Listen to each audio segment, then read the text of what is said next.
Twerkers of the world unite. I want to live forever. Damn. I see you on that Instagram, girl. In them yogurt pants. Made me think. Dang. Sexy little communist. Sexy little communist. Working out the praxis. Ooh, sexy little socialist. Like the bugs we eat for access. You just got a little extra meat. Call it for access. You own my heart and the means of production. Let me show you my means of reproduction.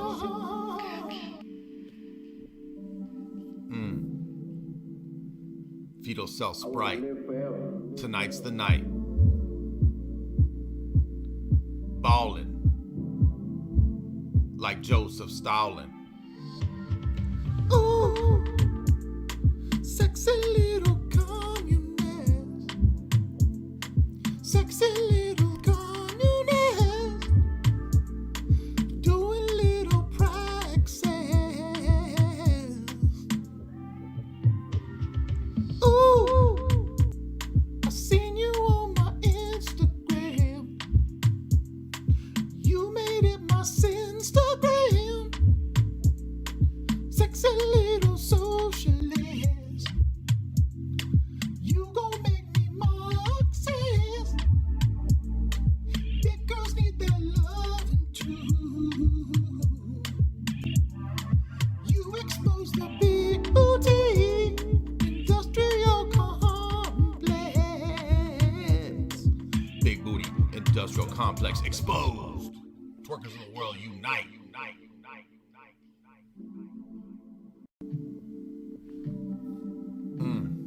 Damn. Twerkers of the world unite.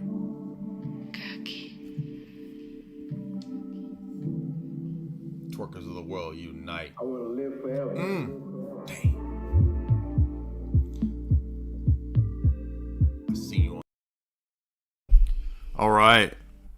I'm glad y'all love my song. Share the song. That one only got limited reach when there should have been a breach in the information flow. How dare y'all not adequately share my communist babe, my little commie babe. That's one of my hottest tracks, y'all. And, we got Pay Piggy with 14,000. On Instagram, I have to say that Married to a Funko Pop got like 25,000 views just on Instagram. So, it seems like my cringecore does the best over on Instagrams for whatever on the Instagrams. So we're talking, Sexy Communist gets like 9,000. We get like 6,000 over here. What the heck? Where y'all at? What else? You know what I'm saying. We don't get any help from the algorithm over here, so we need y'all to share this stuff. Nobody shares this stuff. Are you scared? Do you get made fun of if you share my material? Is it too edgy? Dude, the stuff I talk about isn't even edgy. That's the funny part. It's like, I soften things up over here, and you think what I'm talking about is edgy. Well, I got bad news for you. If you think what I'm talking about is edgy, it's a lot worse than what I talk about. Boys and girls. Yeah, boy. So that just tells me everybody's weak, can't handle the truth. Sad. Sad state of affairs. Sad state of affairs. If y'all would, hit like and share. Hey, we're going to get deep today. I cannot believe what I read in this book. I thought I knew it all. I read every book ever, and I thought I knew it all, but I hadn't read this one, and kind of blew my mind. And you know it's bad if it blows my mind when I sit here and read all this nerd shit all day long. That's my job, is just reading this nerd stuff all day long. It's not nerd stuff. It's beyond that. It's intelligence stuff. Reading it all day long. All day long. No, stop. Read. And if I read a book that is just off the charts, you know it's bad. I'm sorry. I'm sorry to tell you that. So we're going to get into this hot little dime piece right here, the Paul Williams text. Now, I did a little video, a short video, that didn't get many views. I guess because I put Gladio in the title. I don't know. It's too much. People just can't handle it. I don't understand why this field of study, people don't know anything about this, but they think it doesn't matter. They don't care. I mean, we got like shelves and shelves of books over on this other wall, right? You understand? Let me show you what we got over here. Can you see this? Look over here. Do you see there's all of these other shelves, right? You see that whole shelf right there? That's all on the left. All geopolitics and espionage books. Okay? You know how many of those are conspiracy texts? Hardly any. Maybe 2 or 3 over there. Maybe 4 or 5. The rest of them are just mainline history and geopolitical texts and spy biographies. So you're all out there thinking about everything being Democrats and conservatives, liberals, the libs. You understand it's way beyond that. And it's not aliens, it's not any of that bullshit. It's banks and spies and corporate elite. That's it. Yeah, I mean, there's obviously a spiritual dimension. But all of the garbage of the conspiracy world, 80% garbage. Tartaria, mud floods, all of that. Waste of time. And it's all stupid deflections from what's really going on. Mandela effect. They turned CERN on and it changed the pronouns from the movies that I watched 20 years ago. Give me a freaking break, dude. Are you serious? This is what's really going on. Not all this idiotic Bat Boy Weekly World News shit. Okay? Do you got an Anunnaki? Do you got Anunnaki? I got a Bugatti and an Anunnaki. Anunnaki. Okay. Welcome, everybody, by the way. You can support the show via the super chat function on Streamlabs. So, look, we did a podcast years ago about this topic, and I knew the overview. I knew about Gladio a long time ago. Probably 6 or 7 years ago, we did an entire podcast on this. I didn't know 1/10 of what I know now. This is just insane. I mean, it's just it's so crazy. The level of the corruption between the various intelligence apparatics of the West, the neoconservative elite, their strategy of tension, and it's Brzezinski is just as much in there with Kissinger and all these people, so don't fall into the fake left-right thing. Now, Williams is writing from what I detect is definitely more of a left perspective, but that really only affects a couple places in the book where I disagree with minutia. The rest of the book, other than the minutia, is just kind of next level. I mean, it's just like, again, I can't really, we're just going to have to dive into it. The short video doesn't really do it justice because, I mean, look how many notes I took in this book. Okay, this is like every page of the book has just constant note taking. Look at that. Literally every page. Okay.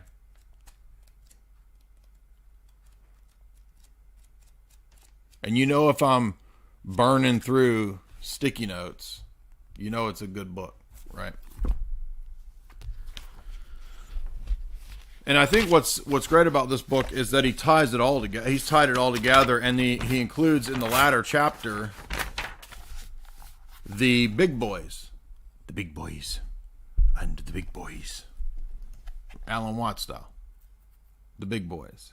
He's got a final chapter about all the stuff that we've been covering in the Ratio text, right? In other words, the final chapter deals with who's really behind all of this, going back to the Cecil Rhodes, Milner, beginning of the British imperial strategy of taking back the American colonies, the synarchists, okay?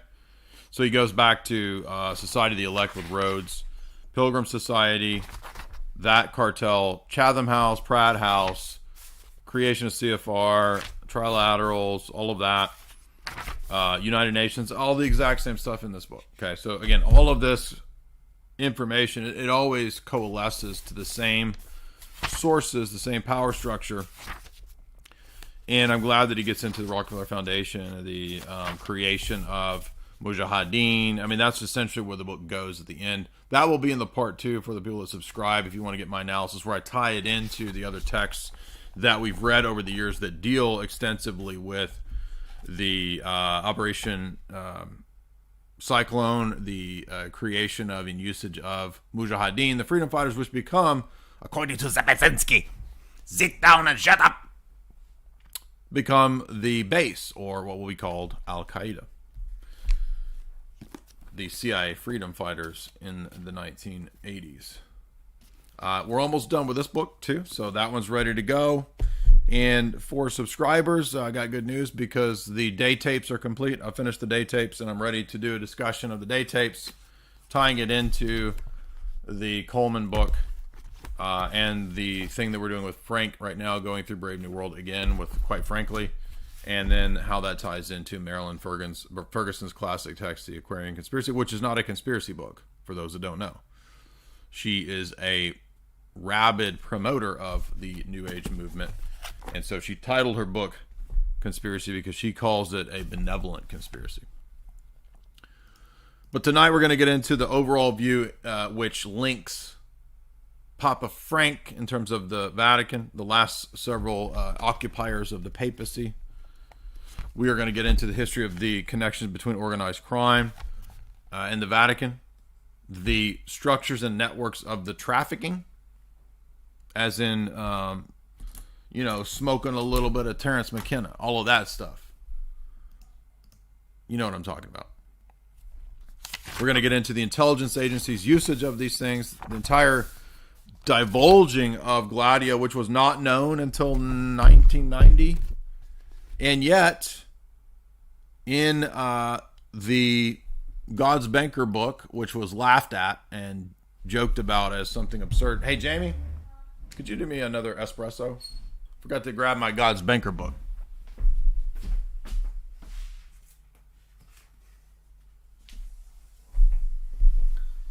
Well, there's two different books. There's God's Banker and In God's Name.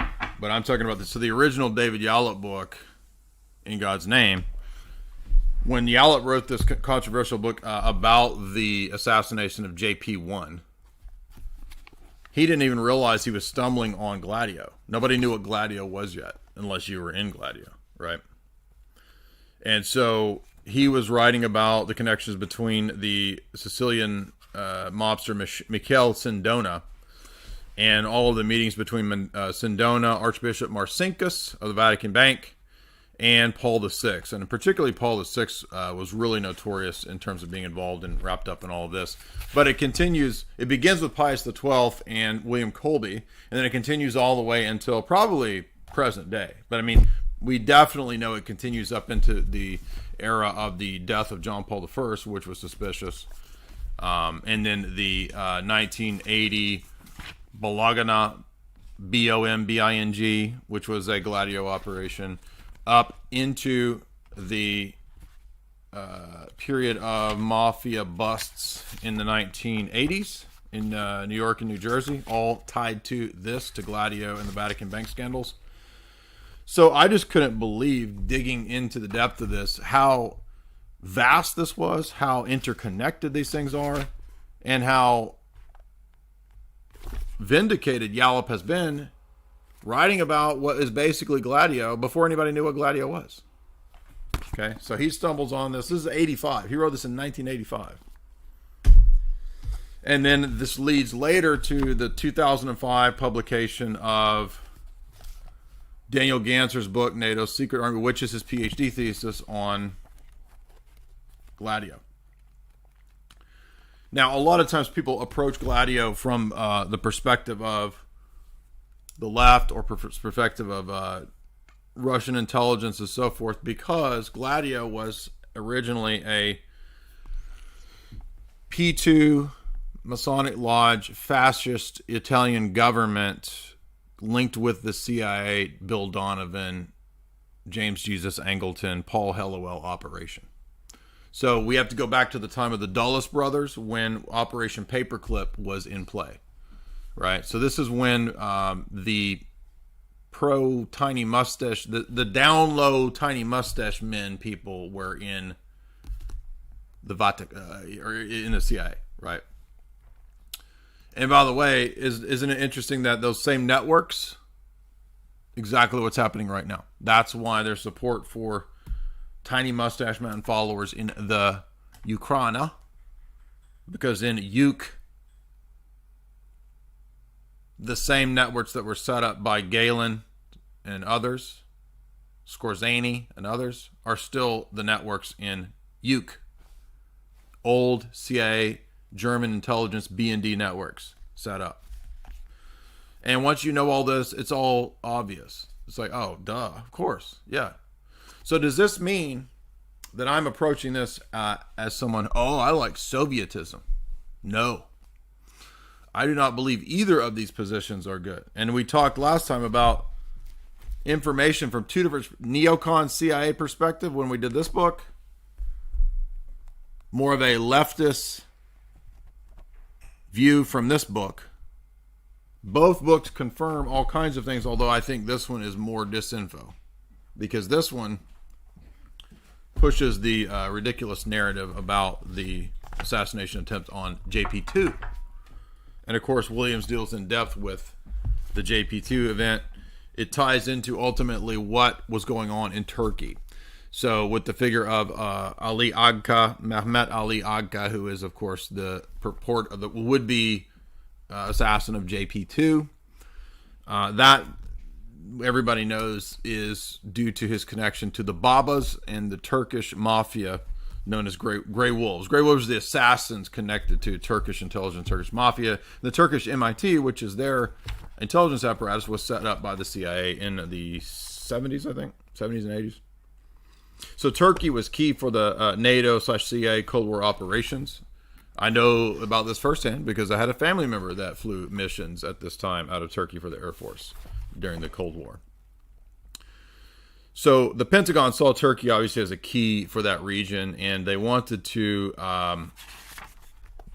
really establish a strong Gladio presence of the secret team there, and they did this through the Grey Wolves. The Grey Wolves were the CIA's paramilitary Turk supremacy organization that they supported there, that were pro-fascist, that were connected to and trained via the Turkish, by the CIA and Turkish intelligence. So, it was the 1960s, 1965-ish, when the CIA set up the MIT Turkish intelligence. So all this was, of course, done under the auspices of the Cold War. And there were eventually 20,000 Turks trained by the USA between 1950 and 1979 to be part of this. That involved 20 direct CIA agents and assets running the MIT.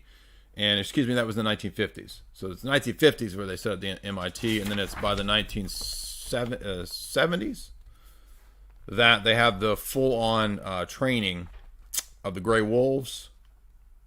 And the Grey Wolves training in terrorism and counter guerrilla operations and all this carried out throughout Turkey via training done in Cyprus. And it was U.S. Special Forces and Green Berets from Vietnam that went and trained the people there, including are on the model of the School of the Americas. So the death squads, the School of Americas in Latin South America, is the model for how they train these people. And guess what? That's the same model for Al Qaeda. Al Qaeda is trained the same way, the same good old boys.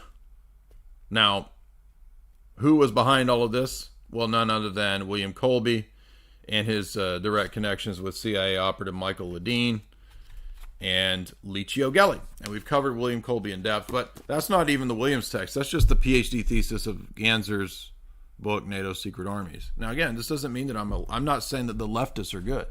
I'm saying that this controlled dialectic is explained through this back and forth between, you think, oh, the World War II tiny mustache men are the good guys and the Soviets are the bad guys. And then you're duped into this false dialectic when Uncle Sam is right now. Uncle Sam is essentially a cutout. Uncle Sam is funding tiny mustache men in Uke. Do you think that makes Uncle Sam a global right-wing operation? Really? Is it right-wing ideas that are being pushed across the globe via Uncle Sam's neoliberal global Skittles policy? Really? Doesn't look anything right-wing to me. And by the way, does that mean it's Soviet and communist? Well, Soviet communist policy was not Skittles. It was anti-Skittles. So it's none of these things. It's a different ideology that guides the elite, which is one based around dialectics, as we've said ad nauseum, which is a Fabian ideology. Fabian socialism is socialism, Marxism allied with big capital, that uses dialectical tension and manipulation. Neocon versus lib or versus Marxist socialist, when neocons are all Trotskyites to begin with. The beginning and founding of the Rand Corporation, which is the locus of neoconservative mutually assured destruction in the 20th century, the architects and authors of the Cold War, Kristol, Bolstetter, we cover this in the Alex Abea book, they're all neocons and former Trotskyites, ready to establish a Cold War battle against Stalinism due to Stalin's disagreements with Trotskyism and Leninism. And so neoconservatism is essentially another form of Bolshevism. And that's why people can't figure out what's going on. And they can't figure out why all the top neocon leaders engage in global terror operations all the time. And have, going back to the Cold War, to Gladio. And Gladio is the model of arc of crisis destabilization. The classic Andrew Gavin Marshall article on Brzezinski's technique of destabilization, which Williams talks about. And again, who else is lecturing through vast 5, 6, 7, 800 page global elite texts for you? None of the goobers on the internet that call me a conspiracy theorist go anywhere near any of these books. They've never read any of these books. They don't know anything about the topics that we're talking about. They wouldn't know how to distinguish conspiracy theories from geopolitics and espionage. And that's why for so long we've had that offer for any of those people to come on and debate, and they never do. Because none of them have read these materials that we've lectured through, going on 50, 60 now. They're terrified of it. They know they would lose the debate. And they're a bunch of cowards, and they're a bunch of beta, soy, bugmen. And they just hide behind their screens and prefer to say, well, you're a conspiracy theorist. When we literally lecture from PhD theses, FBI consultants, we lecture from establishment materials, dummies. Imagine still using the epithet conspiracy theorist in 2023 after the last few years. And my response to that is let the dead bury their own dead, because those are the people who love their mass sacrament. They love their stabbies. They're going to go do it. They're already dead. So, and I mean that in a spiritual sense. They're already spiritually dead. They've chosen their path. They want the wickedness, the weakness. They want to choose deception and lies, lying to themselves. They choose their own delusion. And we're at the point, we're at a fork in the road where you can't afford to laugh at the people who talk about what we talk about, especially in the last 3 years. Now, laughing at people that talk about what we talk about leads you to your own self-harm. Not me. Your choices lead you to self-harm. So I would encourage you to listen to the facts, listen to the geopolitical texts and the experts, people that are literal consultants, actual FBI people, actual historians, actual geopolitical elite who write memoirs and books about all their plans.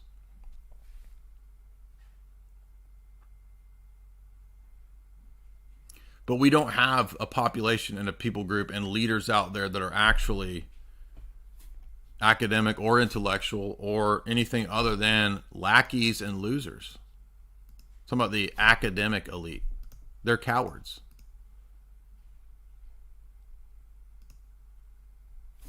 Anything that we talk about is so easy to verify. You could verify it within 30 seconds.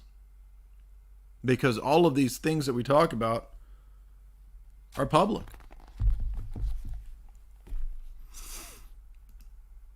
So let's get into the Williams text. As we saw, the breakdown of this book is about the training of the secret team units that were set up in the wake of post-World War II, in the wake of the concern for a Soviet takeover of Europe. So the justification for the training of these large numbers of cells throughout Europe and even places in other countries even was the threat of the Cold War, Stalinism and so forth, right? So Stalin's going to take over the world and it's the evil empire. Now, again, every time I talk about this, people cannot seem to deal with this in a rational, striving for objective way. We're all going to have some degree of biases in our analysis of this kind of stuff, but we can at least strive to be objective. And again, I come from a family who was involved in the Cold War. So I'm not interested in dissing my family, but I'm interested in what's true and what is the case, seeing through a lot of disinformation, deception, lies. And one of the things that Quigley talks about, for example, was that as the Cold War kicked off, post-Stalin, post-Marshall Plan, when he rejects the Marshall Plan, this leads to an exaggerated threat of Stalin. Stalin becomes the boogeyman of the time, and that's exaggerated, as Quigley admits in Tragedy and Hope. Why was that exaggerated? Because now that World War II had passed, the next phase was the designed dialectics of the Cold War. The design dialectics of the Cold War does not mean Stalin's the good guy and the West is the bad guy. Does not mean the West is the bad guy, Stalin's the good guy. And I'm so tired of trying to explain this and talk to people about this, that geopolitics is more complex than that. And it's not good guy, bad guy. And so many boomers and neocons and goobers cannot grasp this, and they was always, because you're KGB. There's no such thing as a KGB. You're a retard. It doesn't exist. It went away like 30 years ago. How dumb are you? And I'm trying to stress to you that both sides are problematic. There's even Orthodox articles, Between Two Thieves at Orthodox England, talking about CIA and Soviets and the Russian church being stuck between this. Between two thieves, two bad guys. Does that mean that everybody involved in the Cold War was some villain? No. Everybody that was involved in the CIA operations and missions they're all bad guys. They're all agents of conspiracy. No. They're part of a manipulated dialectic. Just like right now, if you were a dumb Reddit idiot and you went to, I'm going to fight for the Skittles in Ukraine, and you go over there and you get blown up. Blah, blah. Right? You were manipulated. by low-level propaganda, by the way. Low IQ level propaganda. So who's some of the players in this? Let's look at some of these players. Do these seem like good people to you? Are these the good guys? Oh, don't tell me the camera's not working. Let's see if we can get the book cam to pop on. Book cam popping off today. Popping off. There we go. So we're going to go back to the early days of the Cold War. In my video, I mentioned these people. I know it's red. Someone's like, your video's red. I know. So here's some of the players, key players. And we already did a video on this. I'm not going to repeat all this. A lot of the original figures out of the OSS. We've got Dulles, Swiss director of the OSS, director of the CIA in 1953. Bill Donovan, first director of the OSS, and then creator of the World Commerce Corporation, famous OSS front. Reinhard Gehlen, the famous tiny mustache man general who commands the werewolves, the first Gladio unit. Gehlen, of course, being the famous tiny mustache man guy from the SS. You might have heard of that. James Jesus Angleton, famous counterintelligence officer of the OSS and rabid. We'll just say, obviously, he has a long time involvement in things probably related to JFK, these kinds of things. Paul Helliwell, OSS officer, and the first to come up with the idea of funding Black Ops via smoking a little bit of Terrence McKenna. I'm just talking about drugs in general for those that don't get what I'm talking about. Lucky Luciano, of course, the famous mafiosi who was recruited by the Office of Naval Intelligence to funnel money via the heroin trade. Paul VI, Vatican undersecretary who made first deals and alliances with the OSS and linking them to the Sicilian Mafia. Don Calo, Operation Husky, Vito Genovese, Lucky Luciano's right-hand man. Pius XII, the first pontiff to form an alliance with the CIA via William Colby and via Gladio. Cardinal Spellman, leader of the Sovereign Order of the Knights of Malta and CIA recruit. William Colby, obviously longtime trad cat, Vatican insider, head of the CIA, Phoenix program, Operation Gladio, and then of course he met an untimely demise. Legal counsel at Nugan Bank, CIA front bank, and future director of the CIA. Mikhail Sindona, the nexus between the CIA, the Mafia, and the Vatican. And of course he's the famous character who ends up in a giant scam collapse of the Banco d'Ambrosiano. And then later, the Vatican Bank and its collapse and the 8 shell corporations that the Vatican had created. Let's see. Giulio Andreotti was Italian Prime Minister and member of the P2 Lodge. The P2 Lodge is going to play a big role in this because that is the secret society nexus of fascist Masons. Believe it or not, yes, that was a thing. You might think, well, but didn't Mussolini boot the Masons? Yes, he did. But this is after World War II, and this is a CIA operation of fascist Masons in Italy. The P2 Lodge, very public, very well known, not a made-up thing, 100% history. Go look it up. Propaganda Due Lodge. And that was the Masonic Mafia Lodge run by Licio Gelli, another one of the key figures that will play into the Vatican Bank scandal. And that will lead eventually to the assassination of Roberto Calvi, the Vatican banker.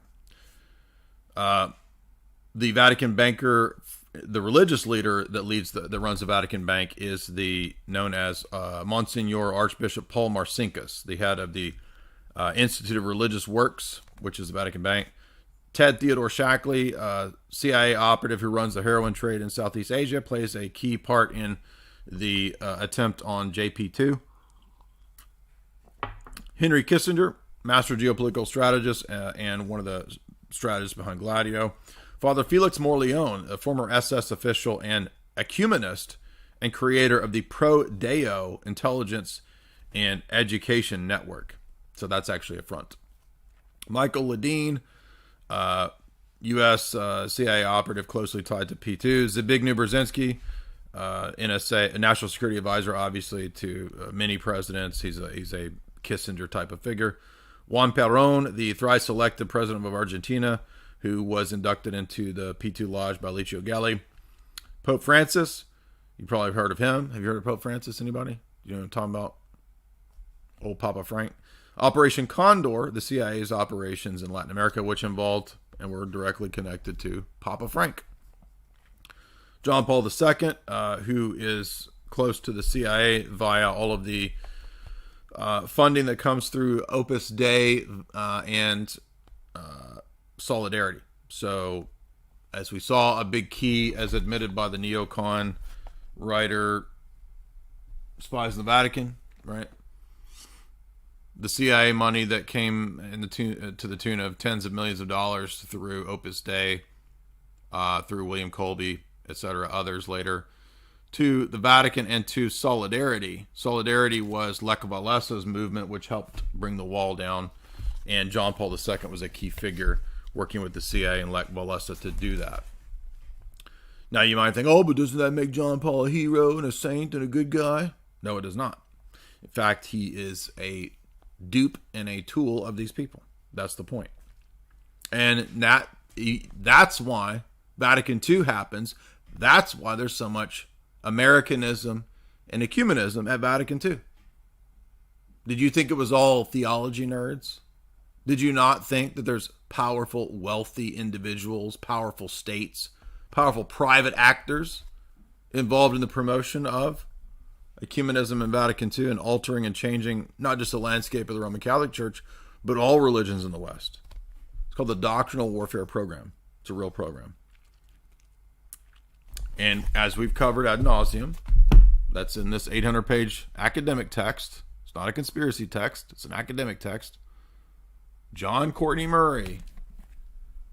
You'll notice the people who call me a conspiracy theorist have never read or touched or heard of any of these books. And ironically, one of them that was laughing about it, I don't remember which one it was, Trent or somebody, didn't even realize that his own buddies in his own circles have had the author on their podcast. So these people are ignorant. They're idiotic. But they love to sound off like they know what they're talking about. It's a book written by an academic and a lawyer, David Wimhoff, who is a traditional Catholic, who says everything that I talk about. And everything in that book backs up everything in this book. Who else is involved in this? Cardinal Cody, Archbishop of Chicago and a CIA recruit. David Rockefeller, obviously we know him. Ali Agca and a bunch of Turkish CIA assassins known as the Grey Wolves. Alexander de Marinche, the leader of the Safari Club, which is a Bush-Kissinger creation, and the director of French Secret Service. So the Safari Club, of course, plays a key role in this. I read many years ago Joseph Trento's book on the Safari Club. Claire Sterling plays a role as a CIA journalist and spin master to pin the assassination attempt on John Paul II on the Bulgarian Soviets, when it is in fact probably a CIA operation. And that's because it makes JP2 into a martyr and helps bring down the wall. Gulabuddin Hekmatyar, the Afghan warlord and CIA operative and recruit. Fethullah Gulen, the Gulen Network, gigantic cutout figure, 100% clear as day CIA operation. Fethullah Gulen. So there you have it. That's the key players. We talked about this last time. There's another thing here. I'm not going to read all this. You can read through it. This is the chronology of events. If you want to read the chronology, the loose chronology of the events of Gladio up until post Big 9 event. So there's that. You can pause it and read it on your own later. By the way, I just recommend just get the book. I mean, just go buy this book. It's on Amazon. Here's the next page, the chronology of events, if you want to see that.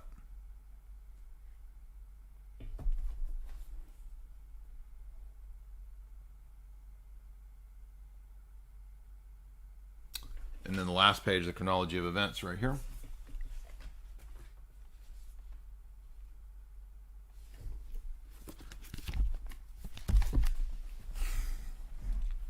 You know, one of the reasons that we always challenge people to debates is because I can tell pretty quickly when people know what they're talking about or when they don't. And one thing about debates is that it's kind of premised on a society where there's still a respect for honor, operating in an honorable way. And in a society that operates with a degree of honor, you can't just talk crap all day long about everybody and not kind of back it up, right? But of course, the internet allows for that, sure. And that's why we've always had this policy of inviting people on to debate, which, typically doesn't go very well for the opponents. We never had anybody come on to debate anything geopolitical, which is interesting. I don't know. It's always been the religious realm, which is fine. But after a while, it's kind of like, all right, how many times can we have the same atheist debate? How many times can we have the same Muslim debate, right? It's always going to be the same thing. It's always the same debate. Interesting that we haven't had people come on and do a geopolitical debate. Even though we've had that open offer, that open challenge or whatever for years.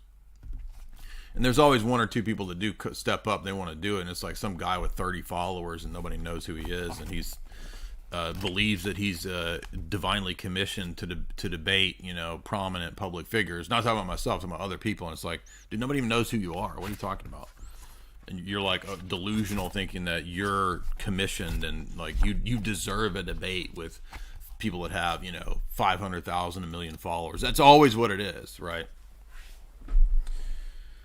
But he begins the book in a very similar way that we saw Wim Hof's text, which is to talk about the American century, the notion of, through Henry Luce, Time Magazine, who, by the way, was Skull and Bones, the promotion of Americanism across the globe. And the intelligence operatives who were running this had to figure out different ways to fund a lot of this propaganda and a lot of these operations and these black ops. And the discovery of Paul Helliwell, famous OSS operative, was that the best way to fund this is through a little bit of smoke and Terrence McKenna. And by that, I mean all of the drugs, particularly heroin in this case. And so Donovan, Luce, Helliwell, and others come up with the idea to utilize Lucky Luciano and Meyer Lansky. And this is in 1931. They have a meeting. 12 mob bosses, together with Lucky Luciano, who, if we recall, is recruited into working with the Office of Naval Intelligence. And by the way, again, this is Operation Underworld. People don't know this. You don't know that's a thing? You think it's a conspiracy theory? Or you just don't know what you're talking about? Let me show you the book.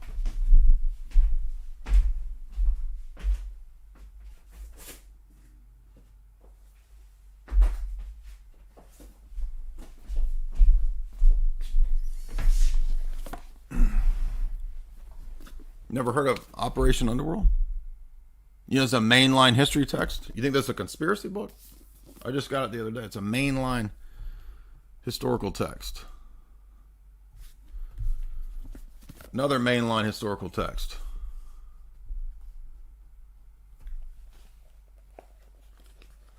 And then an old school classic.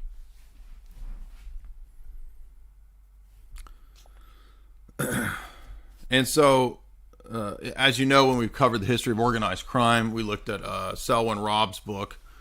We looked at a bunch of other texts on the history of organized crime. We know that Meyer Lansky and Lucky Luciano had this meeting where they formed the families that would then end the inter-mafia wars, right? So they elect 12 bosses. This becomes the Council of Organized Crime. If you watch movies like The Godfather, it's in the movie. It's in the freaking movies. The Godfather, Mario Puzo's novel, is based on real stories and real events and real mobsters. So it's based on what I'm telling you. Lucky had become very powerful and very, very wealthy by the 1936. In fact, he controlled 200 brothels by that time.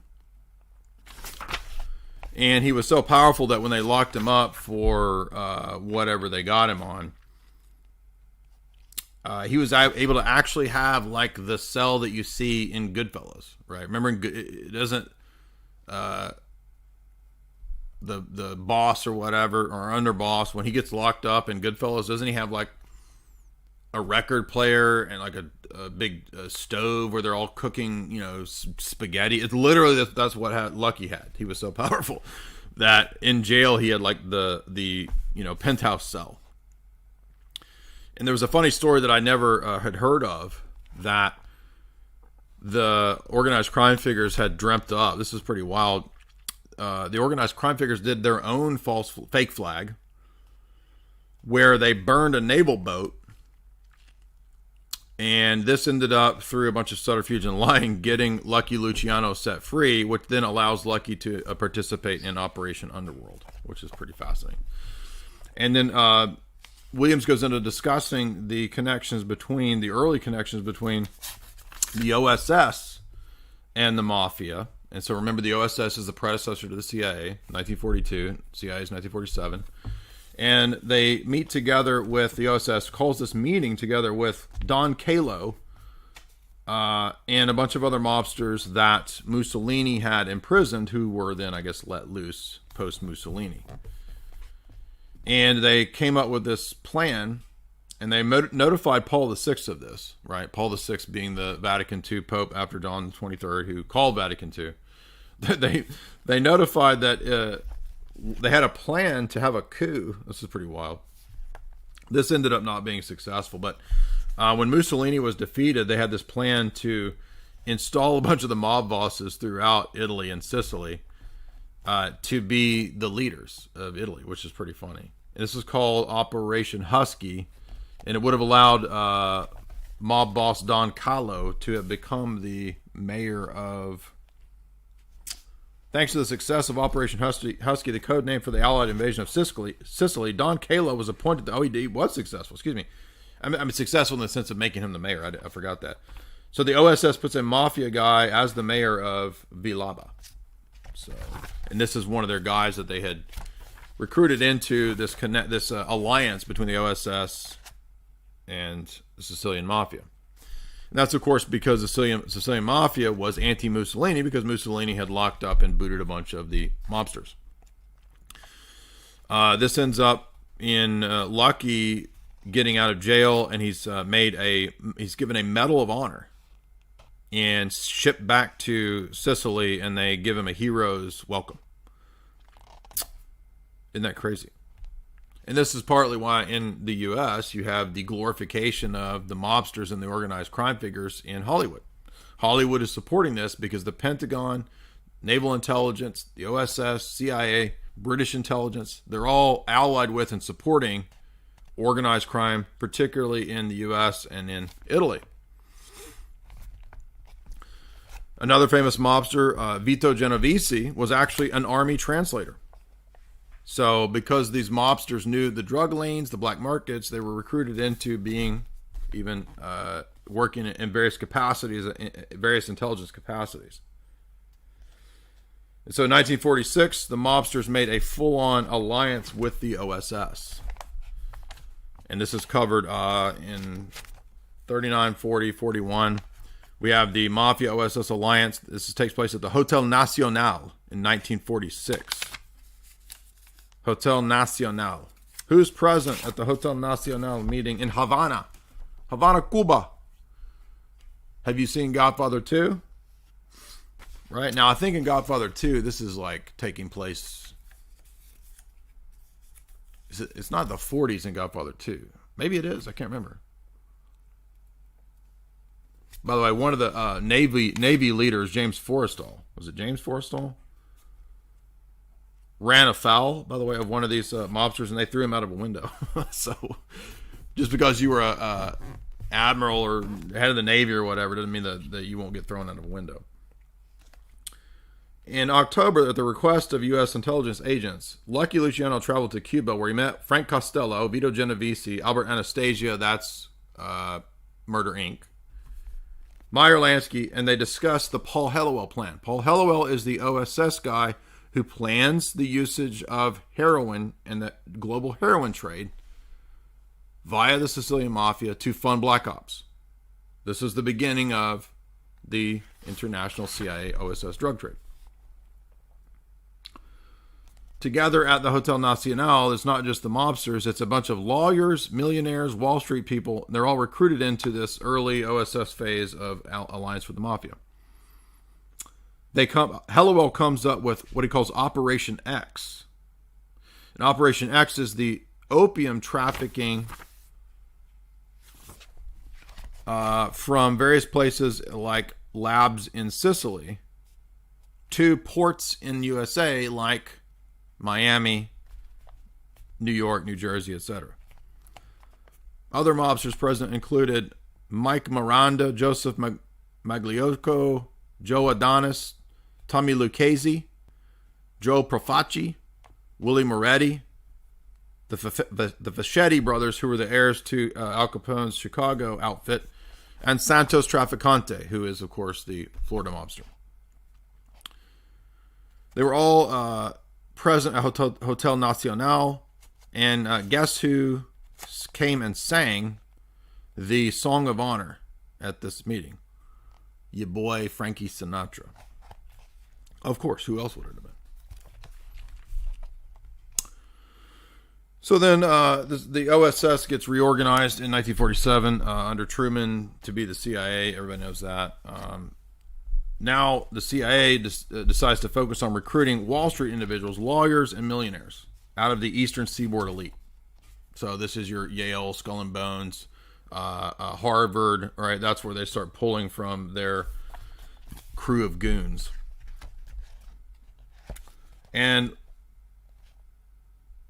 Paul Hellowell, the OSS guy that's got this big plan, says, all right, what we're going to do is we're going to particularly focus on Miami. Miami's going to be the key hub in the 40s for this first trial plan of importation of, I believe, from Sicily to Cuba, and then from Cuba up to Miami.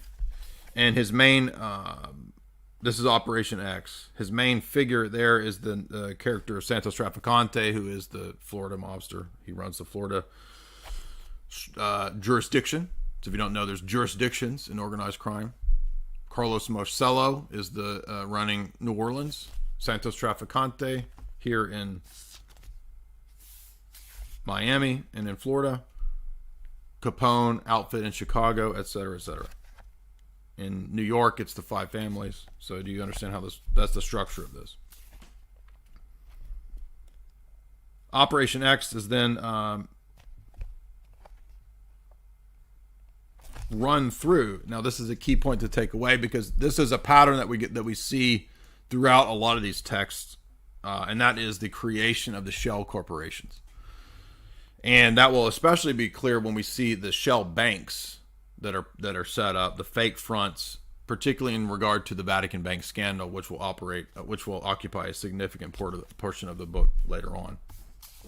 That's important because when we start to look at Jeff Stein McEffrey's operation, and when we look at the operation of FTX, and when we look at the 2008 housing crisis, when we look at the savings and loan stuff, you start to notice that, hey, all of these things are kind of running on the same scams and patterns, where investors' money, shareholder money is used, stolen, brought in under fraudulent promises, gambled with, funneled around the world, and if there's gains, it goes into the thieves' pockets. If there's losses, the losses are put upon the nation state or the people, right? So these are small microcosm scams that are just recycled over and over and over, and it's exactly what FTX was. FTX was just a crypto version of exactly what is going on when I read the history of the Vatican bank scandals and collapses. So what that tells me is that they just run the same kinds of scams over and over. There's models, and they'll tweak them and run them over and over and over. It's pretty amazing because if you think, oh, this is so cool, spy stuff. Oh, it's so cool. It's not cool. It's a bunch of criminals. It's clever criminals that are smarter than the goobers that are holding up the gas station, right? The nasty, skanky people holding up the gas station are just like 90 IQ versus the 200 IQ people running these kinds of things.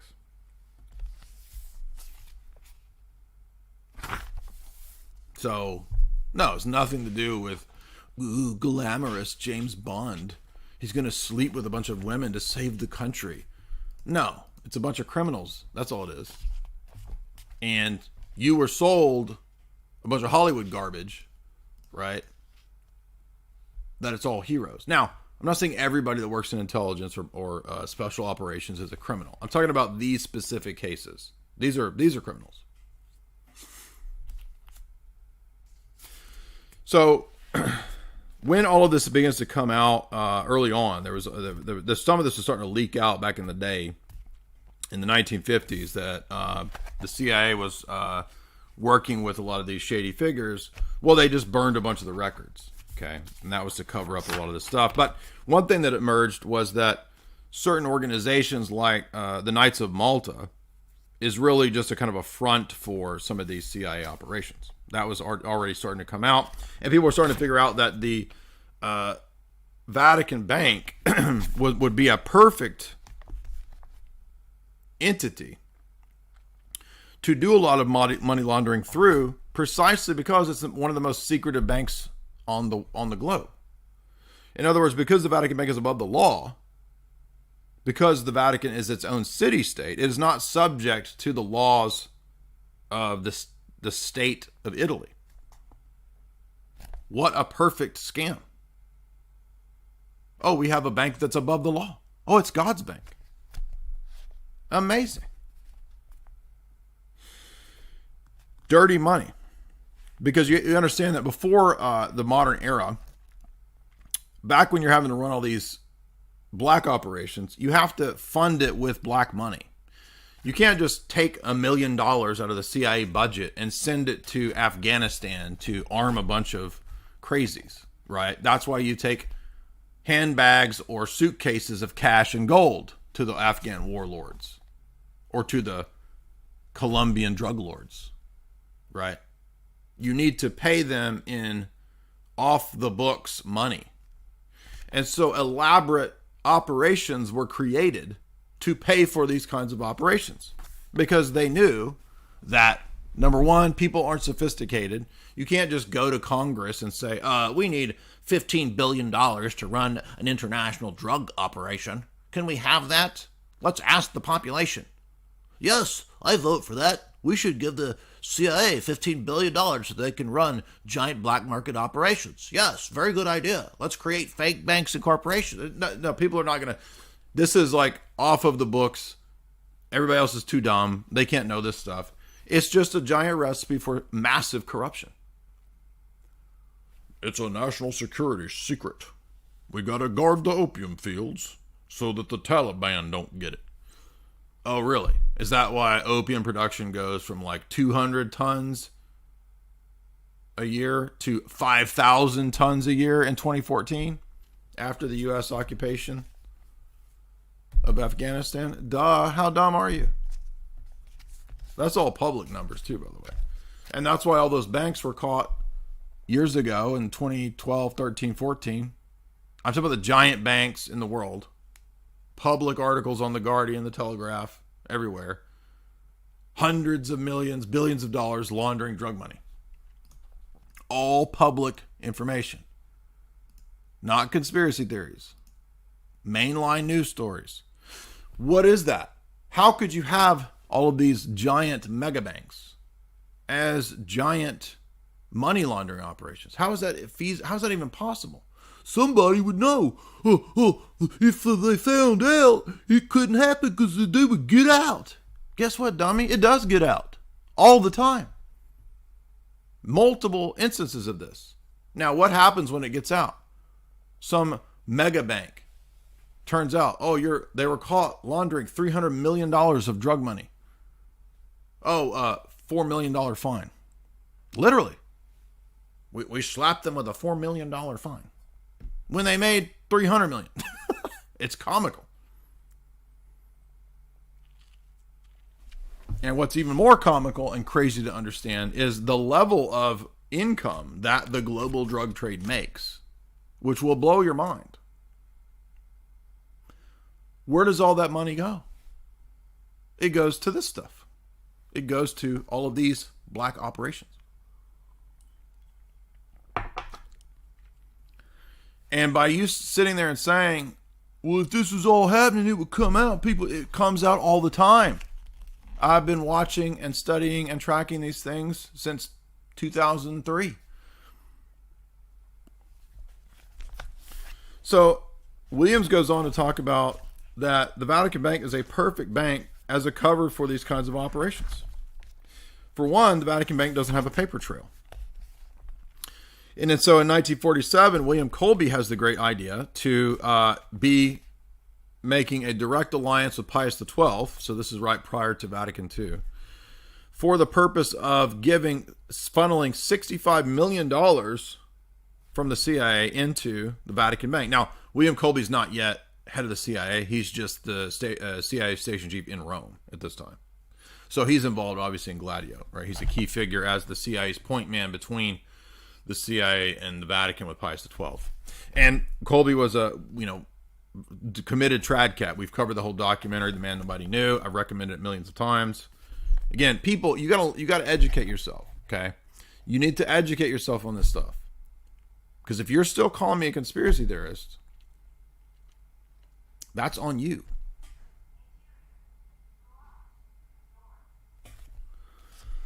So the CIA then purchases essentially a gigantic chunk of control and influence in the Vatican Bank via this $65 million in 1948. That's amazing. And many of the key figures at this time that were involved in the U.S. government, these operations, happened to be Roman Catholics and trad cats. Okay, and I'm not knocking these people because I'm sure they thought they were doing the right thing and they were just, we got to fight the commies, right? Now, there's a lot of propaganda that was going on that the commies were going to take over the world, but that was exaggerated. I'm not saying that commies are good. We've done countless talks critiquing, criticizing, dissecting Marxism, socialism, communism. But that does not mean, this is what nobody can seem to get through their dumb heads, that does not mean that monopoly capitalism is good. Monopoly capitalism is not freedom and free markets like you think. Monopoly capitalism is oligarchic capitalism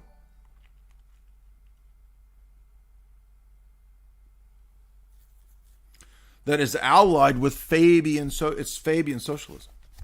So it is neither fascism, it's not democracy, it's neoliberalism with Fabian socialism. They're essentially the same thing.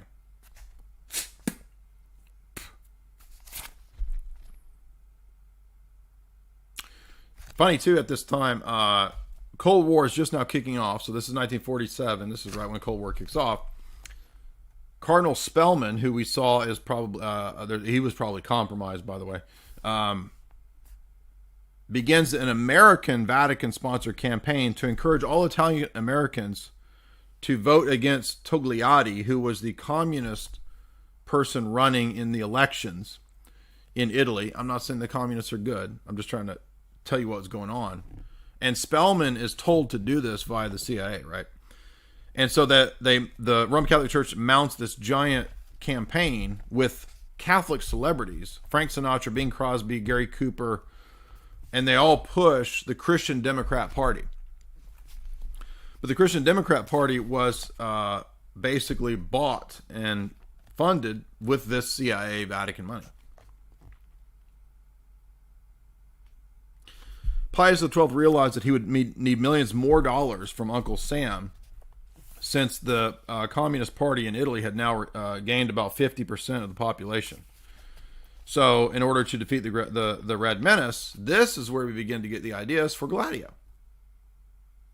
1945, the Pope has private audiences with Wild Bill Donovan. Pius XII privately meeting with Bill Donovan. Bill Donovan, by the way, ends up converting to Catholicism, obviously.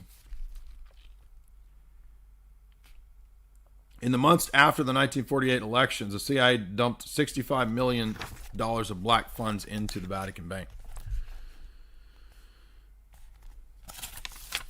Where does this money come from? Well, guess what? We got to fund it with something. This is where the organized crime and the drug lanes come in, and this is where the Teamsters and Jimmy Hoffa comes in. So the Teamsters and Jimmy Hoffa are allied with organized crime, and the mobsters come and tell Jimmy Hoffa, because he runs the Teamsters, we need your logistics and your unions to be on our side, because we're going to start bringing in the products to fund these operations. I'm talking about the products as in the Smoking a Little Terrence McKenna. Brought into Jersey, Boston, New Orleans, the port cities.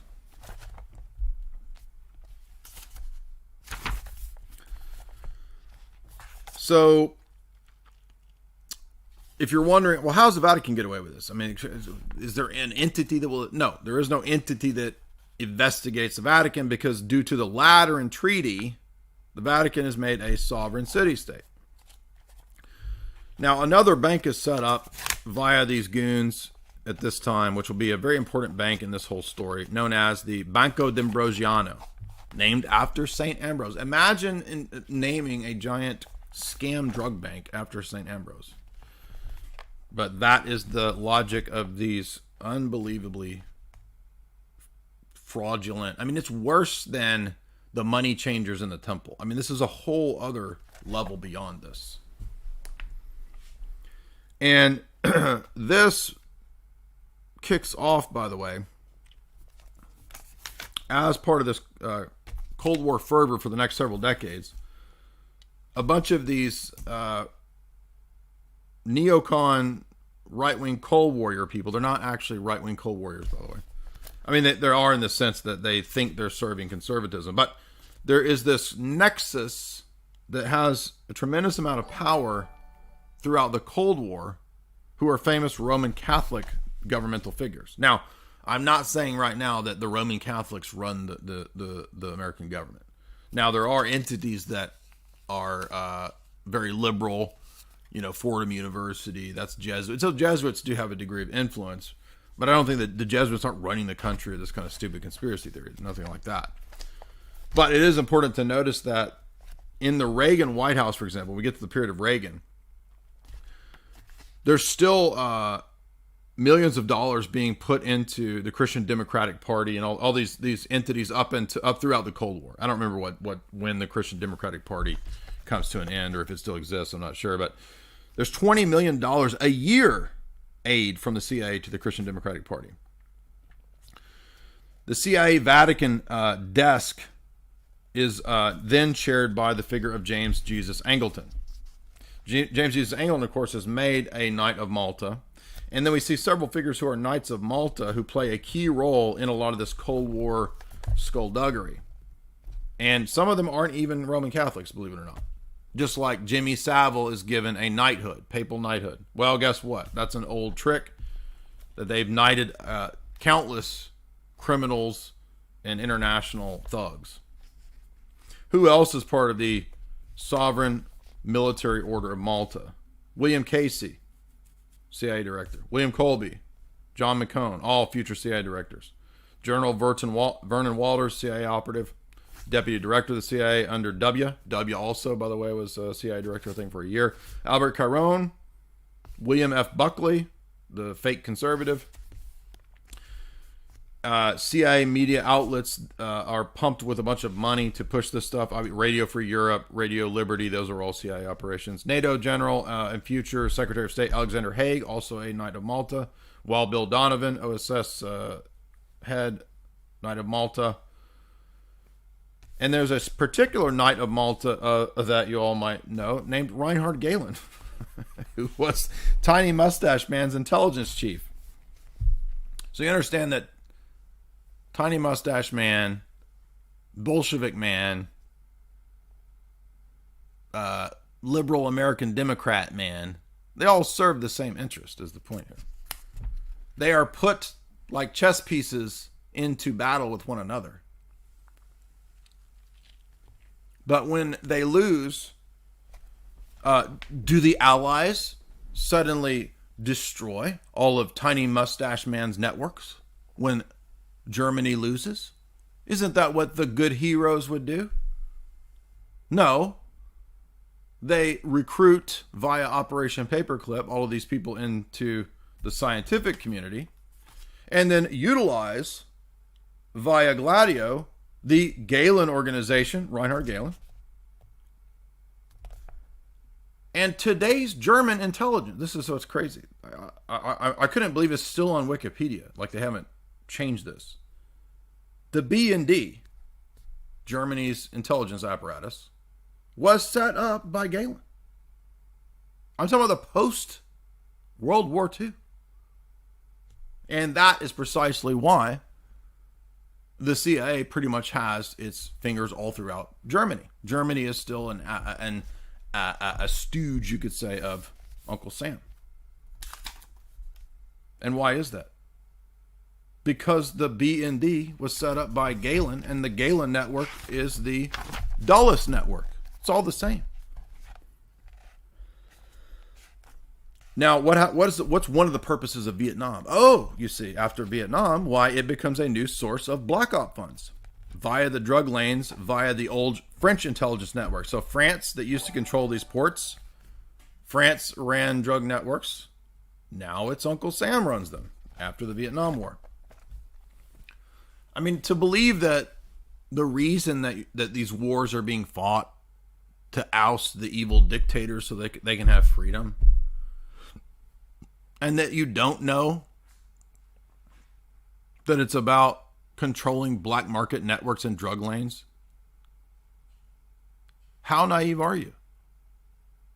You're saying the communists are good. He's saying communists are good because he's saying that we're bad. You're like the meme with the smushed in head dude. The movie The French Connection, if I recall, isn't that about this? Right? The Gene Hackman movie? The French Connection is the drug lanes that we're talking about here. CIA French, the CIA takes over the French drug lanes at the port of Marseille. And the figure that they use in this is mobsters and a Turkish recruit. No, excuse me. Syrian. So the Turkish route after let me read this. Thanks to CIA assistant, Marseille now became the new center of the heroin industry by 1951. This is only months after the Corsican and Sicilian mafias took control of the waterfront, and the Guerinis recruited a host of French chemists to open their first opium refineries. The French connection to the Sicilian clan of Don Carlo and then the American crime family of Lucky Luciano is now established. So the 1950s, if you remember me mentioning when we did the history of Mafia, we were talking about the Sicilian Mafia dominating during this 40s and 50s time period, the heroin trade. He's giving the deets on that. But there's also other routes and lanes. They're called drug lanes. Golden Crescent, Golden Circle. And so the Turkish route is initially run by this guy named Sami Al-Khoury, a Syrian drug runner who was working with Lucky Luciano, believe it or not. From Lebanon, this base became the transport for the new laboratories in Marseille. From the French port, the heroin would be shipped on freighters to Cuba with CIA oversight. So this is going on right here in the 1950s. The Drug Enforcement Agency actually stumbles onto this. In the 1950s, there's these people who start to figure this out, or even later on. Williams quotes a DEA officer. He says, "In my 30-year career in the DEA and related agencies, Agent Dale, D-A-Y-L-E, states, the major targets of my investigations almost always turned out to be CIA assets." So the other route, there's another network group called, is this Golden Triangle? Southeast Asian route. By 1951, the CIA was supplying arms and material to the KMT, and troops were engaged in opium cultivation. This is called Operation Paper. I'd never heard of this. This became a second example of the CIA conducting off-the-books black market operations, running drugs, blah, blah, blah. These decisions were at this time run through the Office of Policy Coordination, a very small group of elite intelligence officials. So this is kind of like the secret team, like an early version of the secret team, right?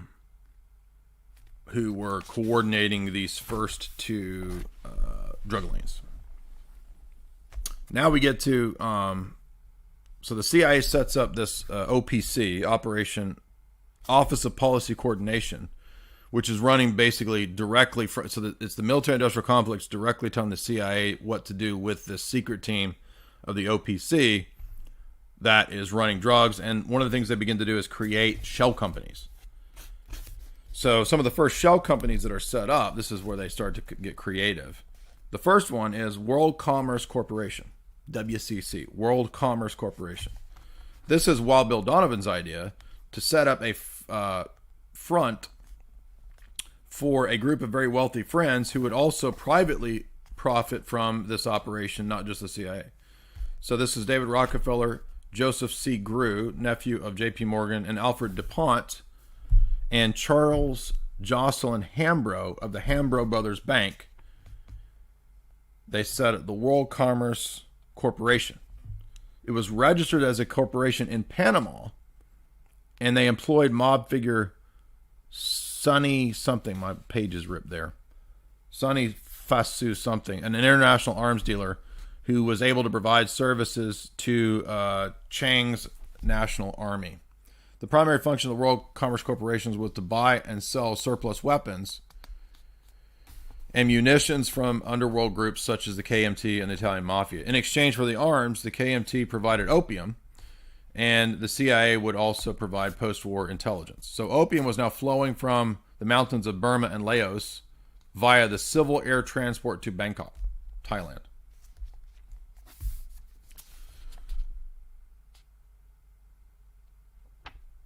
One of the figures was in Thailand was a character named General Phao, Phao. General Phao. He developed a close relationship with Bill Donovan, who had been appointed as U.S. ambassador to Thailand. In this relationship, Donovan became enthralled with the character of Phao and nominated the Thai general for the Legion of Merit Award.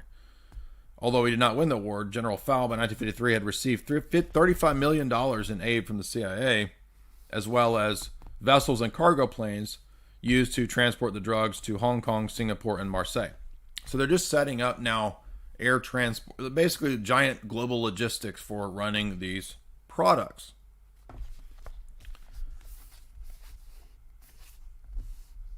The World Commerce Corporation and Sea Supply, just like the civil air transport, emerged from this subculture within the intelligence community connected to extremely wealthy individuals, lawyers, and businessmen who were not part of any government agency. So it was like private subculture. This would eventually give rise to networks of banks such as the BCCI, the Bank for Credit and Commerce International. That is the Iran-Contra drug bank, for those that don't know. Civil air transport is pumping the drugs to Saigon, through in and out of Saigon. Using the mafia. Says by 1958, the opium trade in Southeast Asia was brisk, and the line had been established by the CIA. Saigon's international airport was transporting to Europe and the United States. In addition to the CIA civil air transport, CIA contracted other mob-connected airplanes and transport companies, and ultimately they utilized the figure of Ngo Dinh Diem, president of South Vietnam, and Diem's brother Ngo Dinh Nhu. By the way, remember that we saw in the Valentine book that Archbishop Ngo Dinh Thuc was also used by the CIA. So the founder of Sedevacantism, Archbishop Thuc, was also utilized by the CIA in these very operations, as Douglas Valentine says in his Phoenix Program book. The cooperation was deemed so important by the Vatican that Cardinal Spellman formed a pro-Dinh Diem lobby. So this guy is running the drugs as the Vatican is saying he's the good guy. These tactics, however, actually raised the ire of Graham Greene, the famous British intelligence operative and Roman Catholic, devout Roman Catholic, who protested this stuff. That's pretty funny, actually. CIA provided millions in covert funding for Ngo Dinh Diem and his brother to expand the scope of their intelligence network. That's all covered in the Douglas Valentine Phoenix Program book. And this led to CIA support for the military junta in 1963. The coup At the same time, there's a desire to control the media on the part of the intelligence apparatus because they realize that, well, we can't have this getting out. How do we control the media? Thus is birthed Operation Mockingbird. This is why you have, even prior to Mockingbird,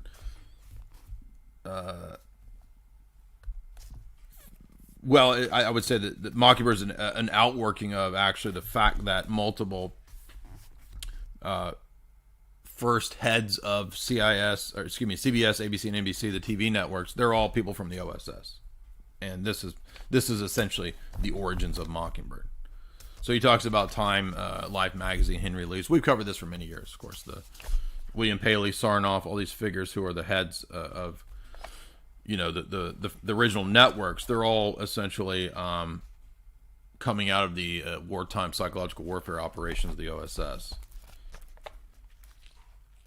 And then this allows these networks that we're talking about to control the media at that time. And it's not just the TV media. They also control Associated Press, UPI, Reuters, Hearst News papers, Scripps Howard, Newsweek. All of the essentially the mainstream media is bought off and controlled at this time almost in totality. So the 1950s, Mockingbird is in full effect. By the way, this didn't go away. That's why you've seen such a heaving and spasming and freaking out in the last 2016 till now of the main lamestream fake media, legacy media. Why are they in birth pangs and freaking out? Well, I'm not saying that fake news. I'm not saying Donald was responsible for all of it, but he did play a role in waking people up to the grip that fake news has over everybody since this time, since the beginning of these big networks. So anyway, he goes into the history of Mockingbird and the control of media, and all of those people, by the way, are recruits out of the same Eastern Seaboard networks, right? It's all the Skull and Bones people that are recruited to run AP, UPI, and that's how they do it.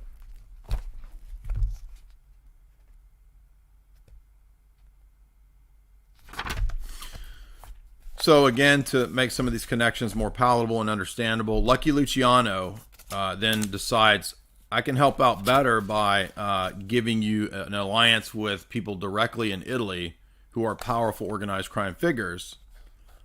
And we now enter the figure of Michele Sindona. And Michele Sindona will be a key figure linking, who is now CIA connected, the Sicilian or the Italian mobster Michele Sindona will be a key figure in this operation, linking Paul VI, the CIA, and Lucky Luciano all together.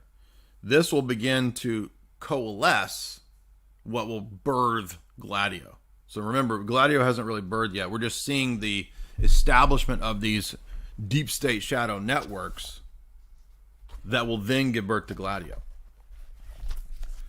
So he moves on to talk about secret societies. He talks about figures that you wouldn't expect. Now, if you're from the Tradcat world, you know about Cardinal Siri. And Cardinal Siri is actually part of Gladio, and he oversees the Catholic, like the explicitly Catholic, Roman Catholic elements of Gladio, including some warrior priests. In fact, some of the priests and bishops of the 20th century involved in this weren't just trained for ideological war. They were actually trained to be combat priests, which is a 100% violation of the ancient canons of the Catholic Church, the Orthodox Church. The first 1,000 years, the Church established canons forbidding priests from becoming soldiers. Of course, that the Roman Catholic Church doesn't care about canons and can trump them at any point because it's whatever the Pope says. And if the Pope allies with the CIA and says you need to have priest warriors, then so be it. This is where we get this really strong coalescing of the CIA with Paul VI through and the character Michele Sindona. And this leads to more millions of dollars put into operations. And this is where we get the birth of what's called P2, Propaganda Due, the P2 Masonic Lodge, which is not like what you would think most Masonic lodges are. These are fascist Masonic lodges. So once Mussolini's defeated, who had booted out the Masons, there's a new rise in Freemasonry in Italy, and this is known as the revitalization of the lodges. And this was done with the support and approval of Alan Dulles. So the key figure behind this is Alan Dulles. We know Dulles had the affinities toward Tiny Mustache Man and the Galen Network. And so by the 1950s, lodges begin to spring up all over Italy out of the Grand Orient Lodge of Italy, functioning as kind of the centerpiece of this. And these are unique because these are specifically fascist lodges, which is very bizarre. But yes, there are many of these that are set up. And they decide that we got to now face a new enemy, the Red Menace. So the Red Menace is going to be combated by a CIA-controlled lodge throughout Italy known as P2 that then spreads all over and even onto NATO bases. Even NATO bases have P2 lodges by 1959. The Benjamin Franklin Lodge was established in 1959 as I think he's saying that's the NATO lodge. Now the difficult situation here, this is why this is an element nobody understands. For all you trad cats that don't know what's going on, the Masons are taking down the church. This is why Masonry really gets infiltrated and involved in the Roman Catholic Church. It's this. This is why. So not too long after this, there's 2,400 Mafia members in Italy that are members of 113 lodges, most of which I think he's saying are P2 lodges. This includes famous mobsters like Pippo Calderone. It includes other organized crime networks like the Ndrangheta, a branch of the Mafia whose criminal activities came to count for 3% of Italy's GDP. Through opening their own tiny Masonic lodge in Calabria, and eventually would unite with the P2 in an attempt to overthrow the Italian government. I think that overthrow attempt ended up being unsuccessful, but the point is that it turns out that many of the cardinals at this time become members of P2. But now wait a minute, this is a problem, because Catholic canon law says you cannot join Masonic organizations. And why wouldn't Pius XII excommunicate all these people? Because it was made known to him. Excuse me, not Pius XII. Pius XII might not have known about all this, but by the time of Paul VI, it becomes known. Because guess what? It gets leaked to the media who the clerical members of P2 are in Italy and in Europe. So these become big news stories in Italy and Europe when it's leaked as to who is members of P2. This is crazy. And it turns out, shocker, it's some of the most powerful, influential businessmen and politicians and clerics in Rome.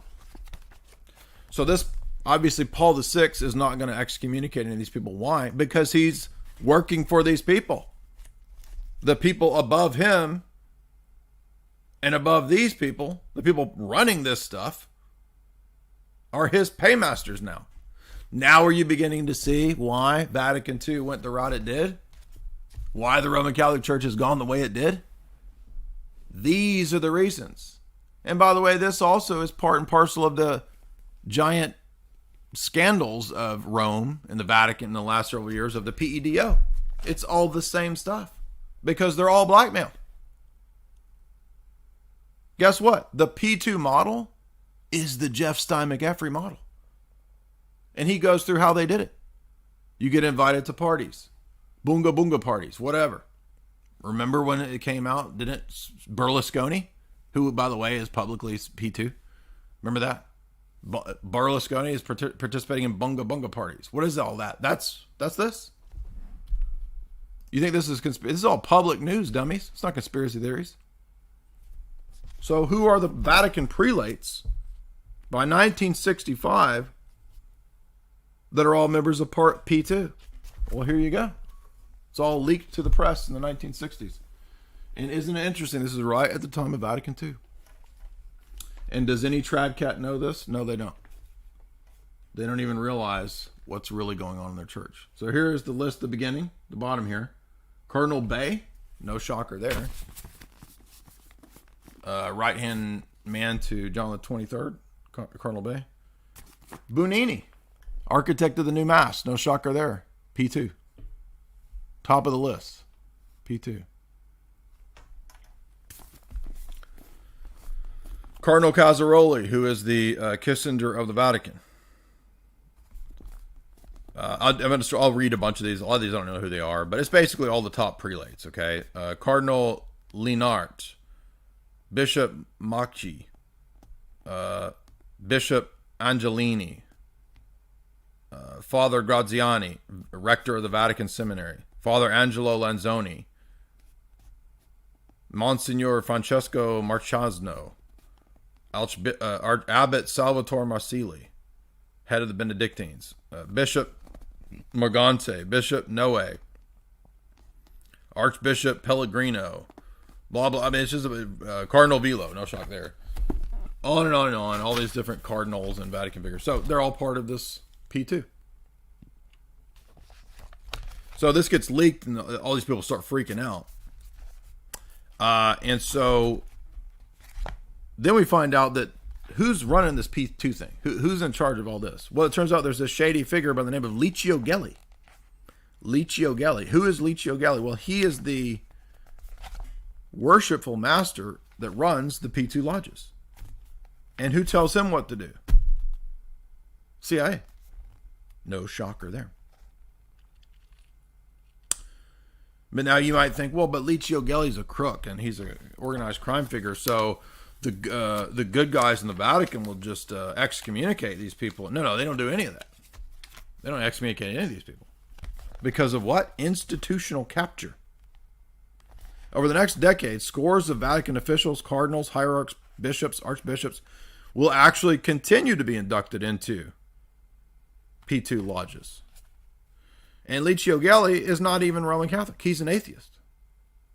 And as an atheist, Paul VI knights him. And so this is when we begin to see the push for Gladio. So how are we going to set up these secret armies? Well, we're going to use this network that we set up with these lodges and all this money. And that's run by Licio Gelli. That was connected to all these people via Michelle Sindona. And we're going to start setting up Gladio operations. So the first one that's set up is in Germany. And it's two tiny mustache men figures, Franz Ola and Hans Otto. And they are part of the Galen network. And they train 2,000 operatives in Germany. Hans Otto and Franz Ola. Former SS people who helped set up the first test of Gladio in Germany in 1952. Now, these are individuals who continued their neo-fascist beliefs, which is all a bunch of pagan craziness, by the way. And they are part of the Galen network, which we talked about. So again, a lot of you are going to fall into low-level dialectics. You're going to think that, oh, commies are the bad guys and the tiny mustache men are the good guys out of World War II. No, they're not. They're all controlled. They're all phonies. They're all cutouts.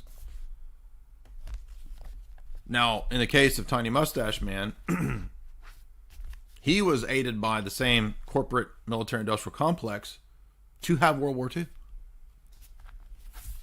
according to Quigley. So then we see that Gladio then begins to expand. Oh, we're going to train people in all manner of black ops, terror, fake flags, BOMB making, assassinations, you name it. All of it. You're trained in all of it. In Sweden, they set up a Gladio operation called Svenborg. Yeah, we call it Svenborg. Svenborg. That's mentioned that's in here. So, where did Gladio expand to? He lists all the countries where we have Gladio. There's several of them, not even all of them. Dr. Ganser says that Gladio spreads to Italy, France, Spain, Portugal, Belgium, Netherlands, Luxembourg, Denmark, Norway, Germany, Greece, Turkey. And for you slow boys, do you understand this is part of what's going on now? Do you understand this is the explanation in part for Ukraine?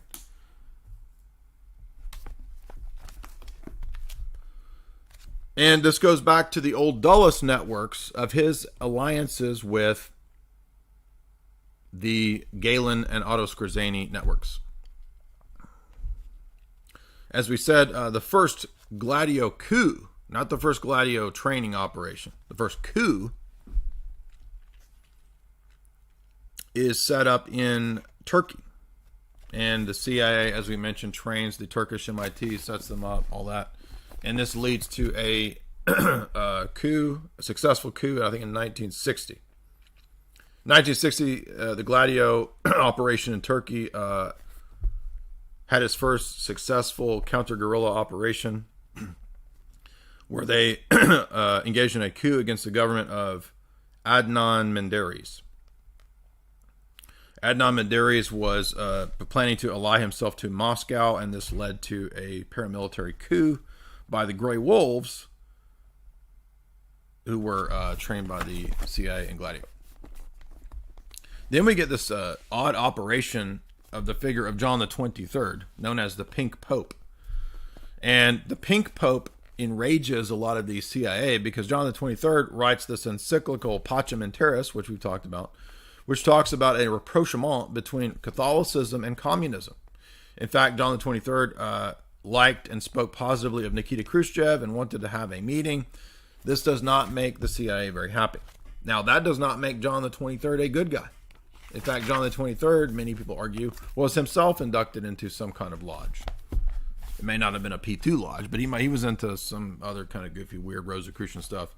Some people think. But regardless, his theology is, he's calling for, like, if you read Pacem in Terris, he's like, oh, we need a global government and a global economic authority to redistribute wealth. I mean, it's crazy. So the CIA is not very happy with this, and this is mentioned also in the Kaler book. They decide, well, we're going to have to be involved in the election of the next pope. And that, as you guys know, is Paul VI. Paul VI is aided in his election by the CIA.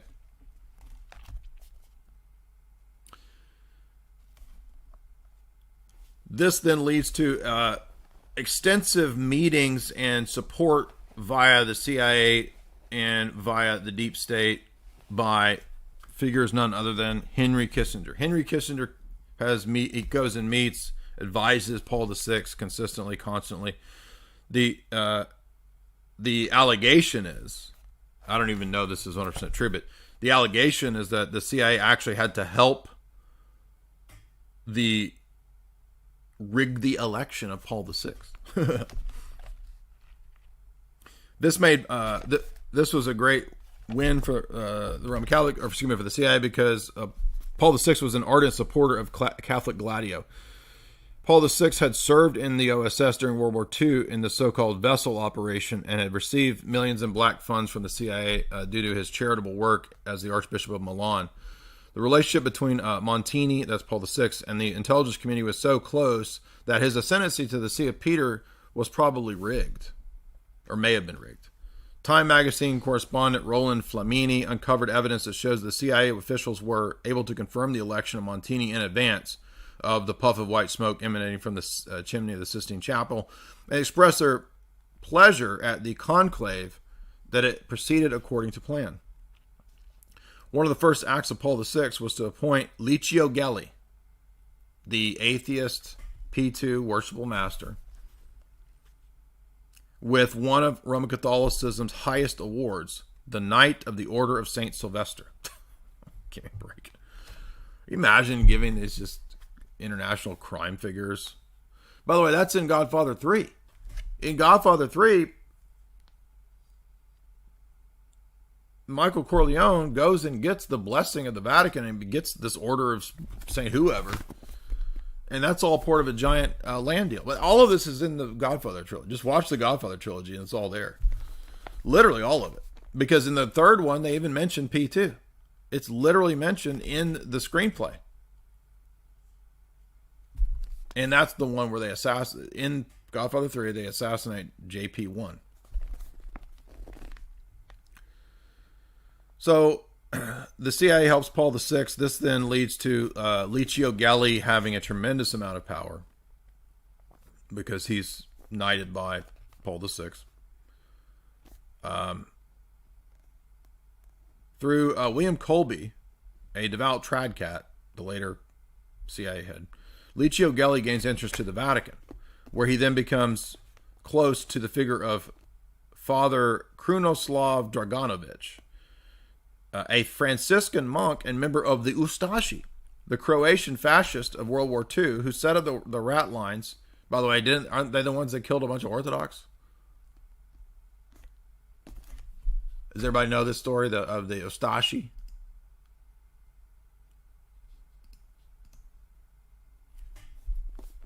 So this is done via this is because the Ustashi is supported by these people.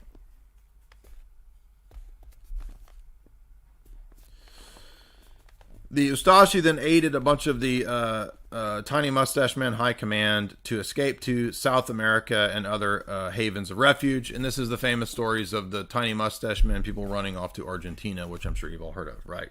This is where Colonia Dignidad comes in. That's from this. A memo from the intelligence official working at the U.S. State Department in 1947 explained the Vatican justified this participation in the Ustashi by saying its desire was to infiltrate European countries and Latin American countries to promote Roman Catholicism in the face of communism. So basically admitting that, yeah, we were involved in this, sure. The management of these Ratlines then required Licio Gelli to make frequent visits to Argentina, which was now the favored country of the Tiny Mustache Men fugitives, where they became confidants of President Juan Perón. Now, I've seen trads on the internet and right-wingers, Juan Perón was based in trad. Oh, you mean the Juan Perón that was inducted into the P2 Lodge? That guy? Based in trad? You're being duped. That's what I'm trying to tell you. All you trad cats are being duped. And all you neocons are duped. All you idiot conservatives are duped because you believe this stuff. That doesn't mean the liberals are good. Stop thinking in your dialectics.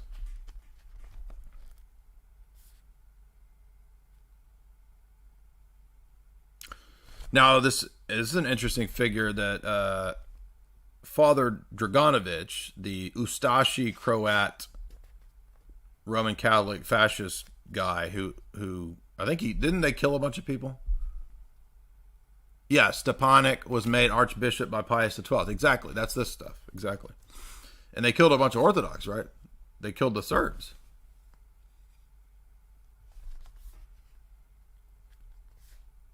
Now, here's where it gets crazy. Klaus Barbie. Remember this? Have you heard of this character?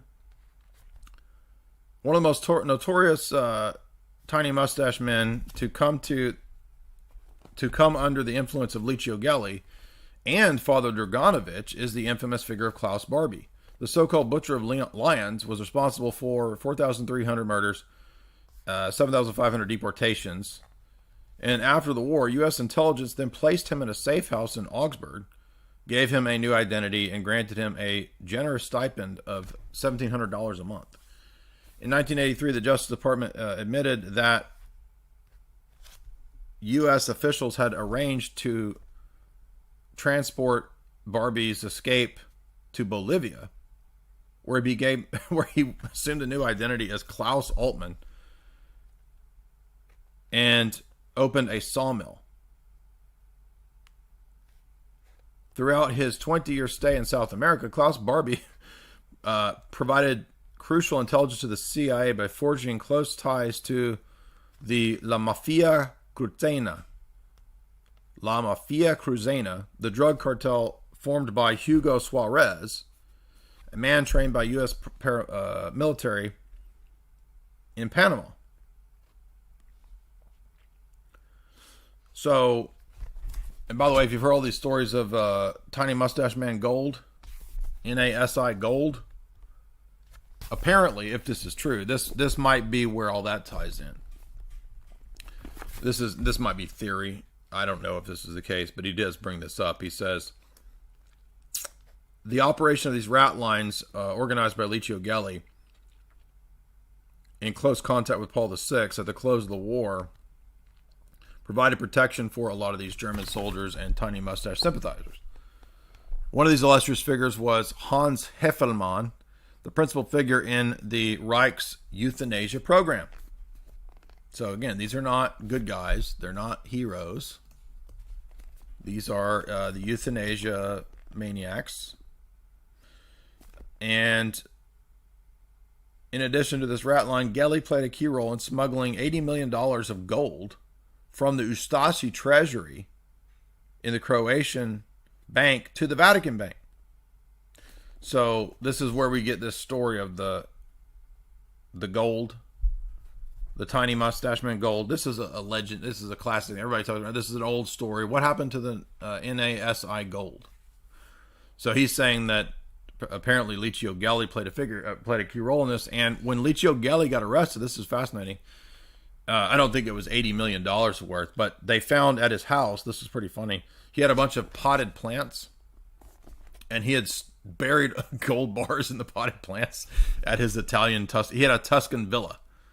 And when they arrested him finally at the end of all this, they discovered a bunch of gold bars in his flower pots. So if you ever see somebody in a Tuscan village get arrested and nobody checks the flower pots, you might sneak over there and check underneath them roses. You might find a little something. So Licio Gelli deposits a bunch of gold, supposedly in the Vatican bank. This makes him a bunch of new friends. Paul VI getting paid, boy. And then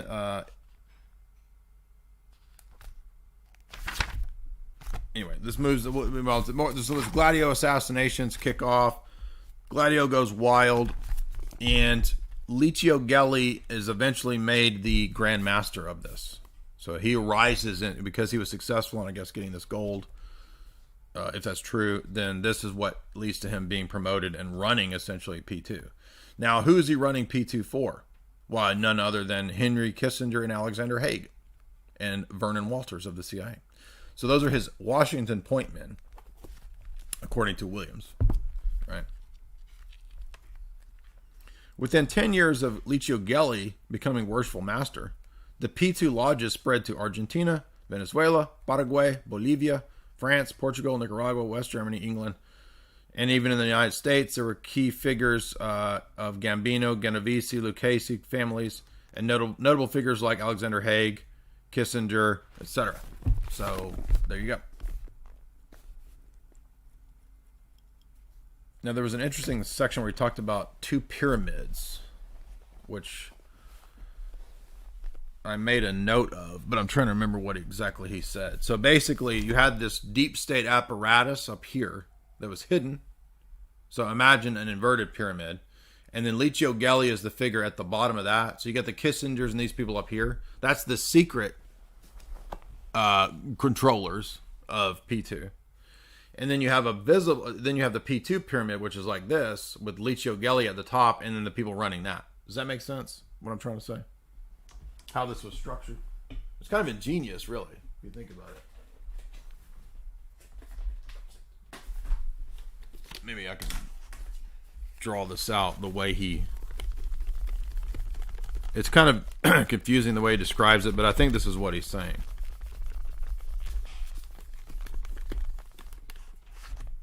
So basically it's like this.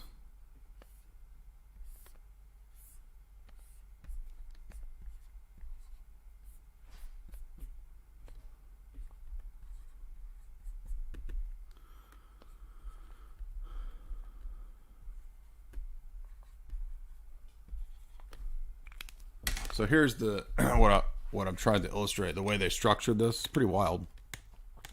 I should do it over here. So the way that it was structured was this upper pyramid, and yes, it is structured pyramidically because that's, you know, Masonic jibber jabber. So you have up here in this unknown pyramid the figures of Kissinger and Haig and, like, you know, the CIA types, right? And they are telling Licio Gelli, this key figure here, what to do, because Gelli is at the top of this structure, and the people in this structure, they don't know about this. You see, that's how this works. So there's a worshipful master and, like, you know, underling dupes in this structure here. But this people in this structure, they don't know about this up here. Does that make sense? Pretty ingenious, really, to think about it. It's probably Kissinger that came up with all that. He's probably the one that thought, oh, this would be here's how we do this. Now, there's allegedly nude photos of John Paul II that somebody had, and this might have played a role in some cajoling. I don't know if that's true. It's just, could be I wouldn't be surprised, right? But he goes on to say that there's another mob meeting. So we're getting into the 50s, right? And we have another mob meeting that's important because the mob gathers in 1957 to make a decision about the drug trade, because not every one of the mobsters was fully on board with the drug trade. Yeah, if you watch Godfather 1, you remember that part when Don Corleone is at the meeting of the families, and he's over there and he goes, This drug is no good. This doing the drugs is no good. This is gonna harm our people. It's not good to do this. Right, and then the other mobsters are all like, yeah, some of them are like, yeah, it's not bad, it's a bad idea. And the other was like, no, it's a good idea. We'll sell it to the black people. That's what they say in the movie, right? So, in 1957, a bunch of mobsters meet. Little Bird, I've never heard of him. Frank Costello, Russo, Coppola, Trafficante. They have this meeting, and they decide, all right, we're going to try to establish a boss of bosses. Now, some people dispute whether there is a boss of bosses. And Vito Genovese, they decide, will be the boss of bosses. This is known as the Appalachia Conference. Everybody knows about this. This is the one that gets raided, right?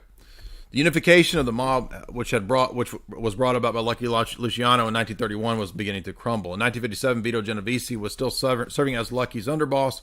He forged an alliance with Carlo Gambino for the execution of Albert Anastasia of Murder, Inc., the head of the Mangano crime family. Anastasia ruffled the feathers of Meyer Lansky and Santos Trafficante by attempting to gain control of the lucrative flow of heroin from Havana. This leads to a mob warfare. 1 month after Anastasia's murder, Genovese presides over the Appalachian Conference to try to become boss of bosses, supposedly, right?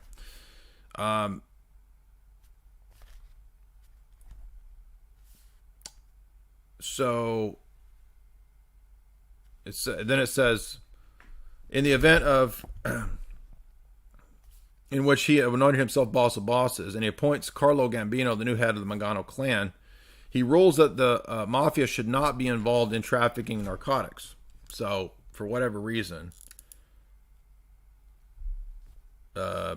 Vito kind of pulls a Don Corleone, like in the movie. Okay, that's probably what the movie's probably based on. The Don Corleone not wanting to do drugs is probably based on this. So, in the midst of this, the Pennsylvania State Police then raid the whole meeting. This is the famous raid on the Appalachian meeting.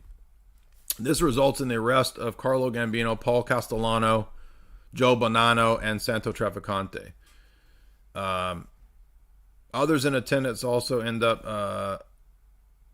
but maybe I guess they got away. Sam Giancana, Momo of Chicago, gets away. He's involved in JFK stuff, right? The Appalachia Conference is a milestone because it wiped away all the myths that there was no Cosa Nostra, right? Which, remember, J. Edgar Hoover was like, there's no such thing as Cosa Nostra. He tells everybody on the hearings, though, there is no such thing as organized Cosa Nostra in America, which is a complete lie. And it was not the feds that raided this. It was just local police. So local police got wind of all these, flashy Cadillacs in Appalachia at this house out in the middle of nowhere. Thought it was odd, so they raided it and ended up busting all these mobsters. They had dirt on what's his face, Hoover, right? Because Hoover he was Skittles and he liked to dress up in women's clothes. So they had dirt on him. So that's why he was saying, "Oh, there's no such thing as the mafia." Anyway, this doesn't end up working. This falls apart, and then Trafficante decides to take over all the heroin trade in 1962, and he's the Florida mobster, right? He's also the one that the CIA paid to try to assassinate Castro, and perhaps also was involved in JFK and RFK, which is probably the case. I don't know, but that seems likely when you research this stuff.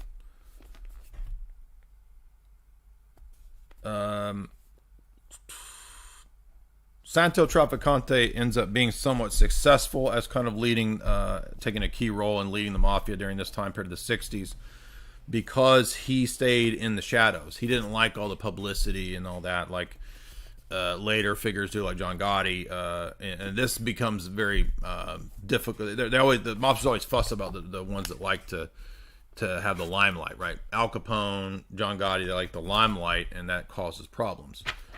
So after Trafficante, and then we have the fall of Vito Genovese, there's a new figure that steps in as a key figure. And this is not an American figure. He's a Sicilian figure. This is the figure of Michele Sindona. And Michele Sindona, after the fall of Vito Genovese, Michele Sindona has a meteoric rise. He's an aspiring mob lawyer, and has the blessings of his dons, Giuseppe Russo, Don Carlo, and Lucky Luciano, and now had developed close relations to the Gambinos, Inzerillo, the Spatolas, and various clans in Sicily. Sindona also had a pivotal position with the CIA and the IOR, which is the Vatican Bank Institute of Religious Works. Okay, so then after the Palermo conference, this is a mafia conference, right? Sindona uses mob money and CIA funds to set up a holding company called Fosco AG. This is a Liechtenstein-based holding company that becomes the cornerstone of his financial empire. Fosco AG then he purchases an entire bank. Through this, he purchases a bank called the Banca Privata Finanziaria, the BPF. By 1930, the BPF was a conduit of all kinds of illegal funds throughout Italy, blah, blah, blah. It turns into a giant drug bank, shocker. And the BPF now serves as a principal means of transferring drug money from the Vatican Bank for the purpose of Gladio. So it goes from Vatican Bank to Banca Privata to Gladio. William Harvey, the new CIA station chief in Rome, arranges for the financial firms of Jocelyn Hambro and the owner of the Hambros Bank, and David Kennedy, a Mormon, and chairman of the Continental Bank of Illinois, becomes minority shareholders. So this is where we start to get more of these American industrial banking and British intelligence figures. Because I think Hambros is British intelligence, if I remember. Sir Jocelyn Hambro and Sindona were strange bedfellows. Hambros was the son of the heir of one of England's most prestigious merchant banking families. However, this, of course, turns out to be a shell company. The sole explanation for this bizarre partnership relies in the strong ties of the Hambros to the intelligence communities.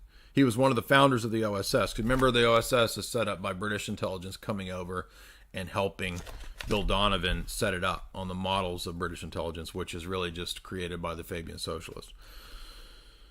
Hambros ends up on the board of Bill Donovan's OSS fake company, the World Commerce Company.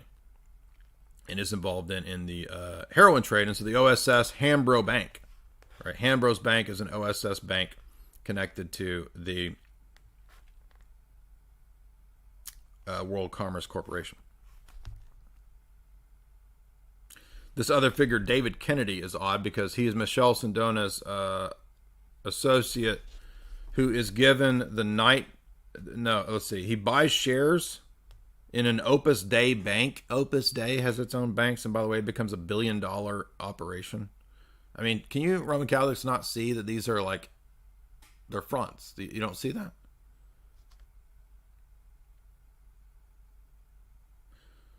Based in Chicago, Continental Illinois is the seventh largest bank in the country with billions in assets, including shares in Opus Dei's bank in Barcelona. In 1955, David Kennedy becomes a conspicuous friend of the conservative religious order. Why is a Mormon all into Opus Dei? I don't know. It's weird. This results in Kennedy's bank becoming the main channel for the Vatican's real estate and corporate investments via Michelle Sindona. Kennedy emerges as one of the key Gladio agents in this time period. Continental Illinois comes to become a major conduit in the flow of CIA funds. In this way, the Sindona Bank serves as the principal means of launching a 1967 coup in Greece. Gladio, thus, is spreading and spearheaded by all these figures. So you have a Mormon guy given Vatican, I think they make him like Sovereign Knight of Malta or something like that, which is like, he's a Mormon. How's he going to be a Knight of Malta? Well, I guess if Jimmy Savile can be given a papal knighthood, anybody can, right? I could be given a papal knighthood. Oh, yeah, give me one. Because it seems to be given to like the most evil people, right? And to all the tradcasts, I'm like the most evil person. So, by the way, support this live stream via that super chat function there. We're comparing and analyzing and giving our commentary on Paul Williams's Gladio book. And we're making our progress into the main issues, which is that, again, we're starting to notice all these fronts and banks being set up by this. This Gladio is expanding. We're getting all these weirdos. And then we get this interesting incident where $22 billion suddenly comes up missing. What?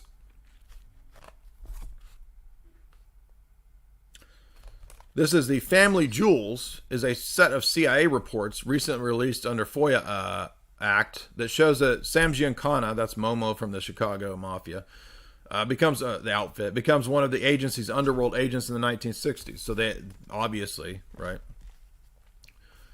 deep connection between Momo and the CIA. This ties into what happened with JFK, obviously.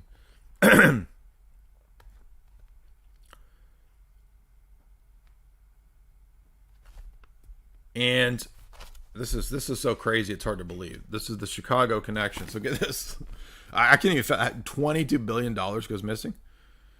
So Sindona's banking enterprises begin to flourish, but billions of dollars, right, start flowing in from the heroin trade from Sicily to Switzerland. Okay. Sindona has a rule, which is that the best way to rob a bank is to simply buy it. Much of the stolen money does not end up, however, in Sindona's wallet or in a safe in a club in Brooklyn. Rather, it goes into Gladio's strategy of tension, covert operations and ventures that would erupt throughout the coming decade. $22 billion are lost by Sindona that supposedly vanish into thin air. Well, of course, they go into Gladio. Duh. Few have come to realize that the acquisition of these banks and fake companies by Paul Hellawell, William Colby, Donald Beasley, David Kennedy, and Sindona were not to produce dividends for shareholders, but to hide and chalk up losses for all the black budget. Another famous American who shared a vision of this new order of the ages was none other than old David Rockefeller, chairman of the CFR and owner of Chase Manhattan Bank, and who set up many investments in South America at the behest of the CIA. So obviously we got to have Rockefeller in there. While Sindona was purchasing banks and funding from the Mafia and the Vatican, the CIA and Paul Hellawell and Meyer Lansky were setting up Castle Bank and Trust. So here's a fake bank. Castle Bank and Trust in Miami and the Bahamas. This is a fake drug bank. Unlike Sindona's banks, which were used to mount attacks through Gladio in Italy, Turkey, and Western Europe, Castle Bank and Trust became the conduit for millions of dollars earmarked for CIA operations and clandestine funds in Latin America and the Far East. So now we're starting to get fake CIA banks. The first one of these is Castle Bank. That is a CIA mob bank. Now you begin to see why I was making connections between these fake companies and FTX, because it's the exact same model. Bet with other people's money, get the losses put on the investors, the gains go into your own coffers. And by the way, you can also fund black operations. So it's a multi-tier super scam. This then leads to the explosion, as we said, of heroin production throughout the world. Heroin production prior to all this was not that big in the world. But post Cold War operations, heroin production in the world has exploded from 200 tons a year in, I think, the 70s or 80s, like in Afghanistan, to over 5,000 tons a year in 2014. So do you understand that the global system that we're under, the global banking structure that we all live under, the fiat Federal Reserve system, is super fake and gray and is propped up with this stuff. And it's scams within scams within scams. Remember that big fat alien in Dune with the vagina mouth when he comes in? The space traveler chode guy. And he's like, I see plans within plans. I see two great houses. House Harkonnen. House Atreides. No, it's I see scams within scams. That's what's really going on. And who did you guys not know this is how the world really works? I'm sorry. It's not my fault. Here's conspiracy theories. Now these people all say, yes, the secret Vatican Bank, the secrecy of the Vatican Bank, it's its own city-state. It's not liable to any laws. It's perfect. We will use the Vatican Bank more. One of the figures who buys out some of these liquidation sale banks and fake companies from Michelle Sindona is David Rockefeller. Interesting.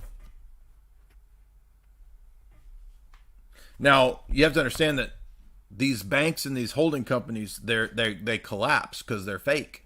Just like all the banks collapsed in the last month because they're all leveraged up with giant debts and they don't have anything. Just like FTX didn't have anything. It was all wasted and spent and laundered, gone. It was a shell company.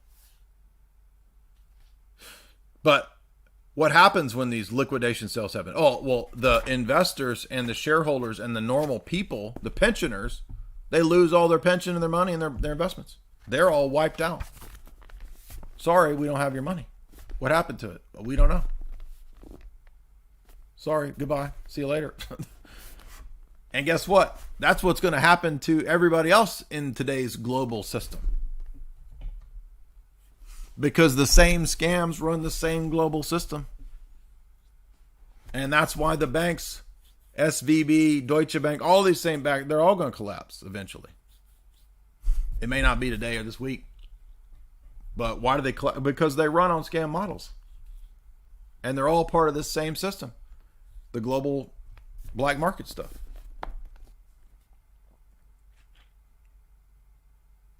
Michelle Sindona decides that the secrecy of the Vatican Bank makes it a perfect structure to run more of these operations.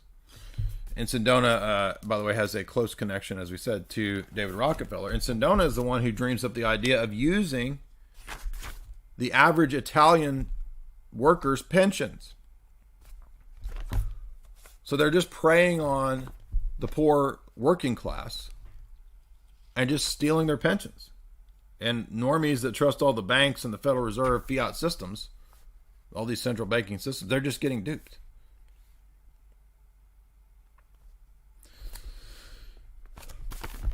So in 1970, Uncle Sam sends another $10 million to Michelle Sindona for Gladio operations, and this is Kissinger directly telling Nixon and Licio Gelli what to do. So Kissinger comes up quite a bit as a key character in this, and this is where we begin to see Gladio operations that are used beyond the so-called communist war. Now Gladio starts turning into like everyday street terror. So we get outbreaks of assassinations, terror, on and on and on. I won't talk about all those things, but they're all part of this. Stage kidnappings with Aldo Moro. Supposedly, I think Kissinger organized that. And all this through this time, Italy is just being run by a shadow government. Literally. And guess what? That same model is what runs our government. Because the people running this run us. Same model. Can you not figure this out? Do you not see that this is obvious? Why is our country going so bad? It's the Democrats. It's Trump and the Republicans ruining the country. No, it's run by these people. And you just watch the WWF puppet show all day long. Interestingly, he mentions a bunch of fronts and phony things set up during the Cold War that I never heard of. One of these is the Hyperion Language School. So that's a front for this.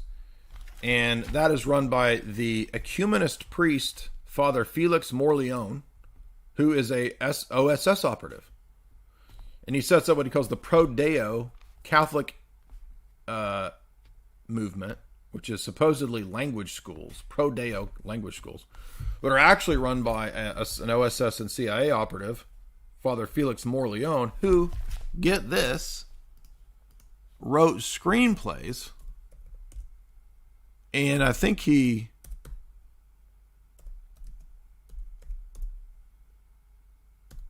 collaborated with Fellini.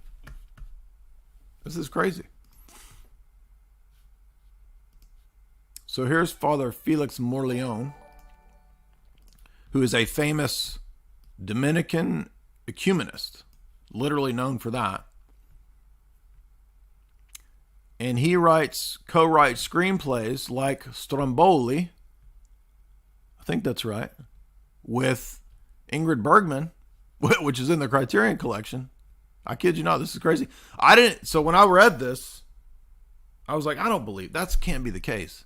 No, you go look it up, and like publicly Father Morleone's history is that, yes, he was an OSS, Belgian ecumenist diplomat, educator, diplomat, aka spy. So absolutely. Yeah, it's 100%. His films include Flowers of St. Francis. You ever seen that? So this guy's writing screenplays. He's an OSS operative. Here you go. Double Cross. Missionaries Who Spied. Father Felix Morleone. Booyah. It's a conspiracy. No, that's a history journal, dummy. Not a conspiracy theory. History journal. They were celebrating him at the Cannes Film Festival. Look at that. Oh, look here. This mentions OSS. The OSS dubbed Father Forleone's Catholic operation, see what it says, the Pilgrims. This is a history journal, and it's called Double Crossed. Avery Sutton agrees with the findings of the 1970 U.S. Senate inquiry that the CIA should not deploy missionaries. He believes that, I thought that didn't exist. There ain't no such thing as that. He believes that the resources of the CIA are sufficiently adequate that the agency should no longer use ministers, blah, blah, blah. This was different in 1941 to 45. Historian Sutton traces the contributions of religious figures to the war effort. One of these to the OSS. One is William Eddy, teaching at, I don't know who that is. during World War II, John Birch. That's weird.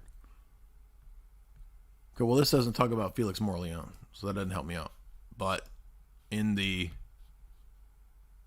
abbreviated description, it mentions him as operating under Operation Pilgrim something. But you notice here it mentions pro-deo.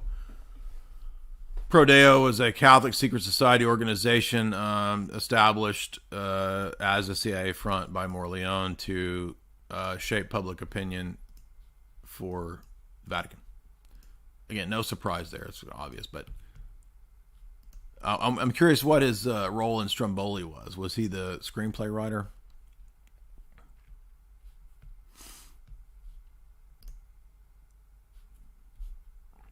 Wait. Story by Roberto Rossellini. So would that be Ingrid Bergman? Is that where Isabella Rossellini comes from? Because Ingrid Bergman is her mom. Is that her dad? Probably.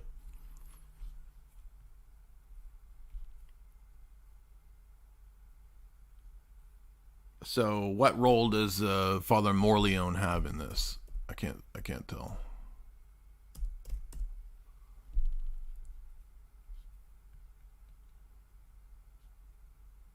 Rossellini's contract with RKO, blah, blah, blah. Rossellini obtained support from Father Felix Morleone, who had been involved in screenwriting. He sent the telegram so he just had some role in getting this produced. I don't know. But, well, there you go. There's another esoteric Hollywood connection. Booyah. But he was the screenplay writer for this Flowers of St. Francis movie. That we do know. Again, Roberto Rossellini. So that means Roberto Rossellini was then directly OSS connected, and he's got to be Ingrid's husband, right? Yeah, children, Isabella Rossellini. There you go. I don't know if he was OSS, but I wouldn't be surprised. Huh. Look at that. You're getting live research on air right here.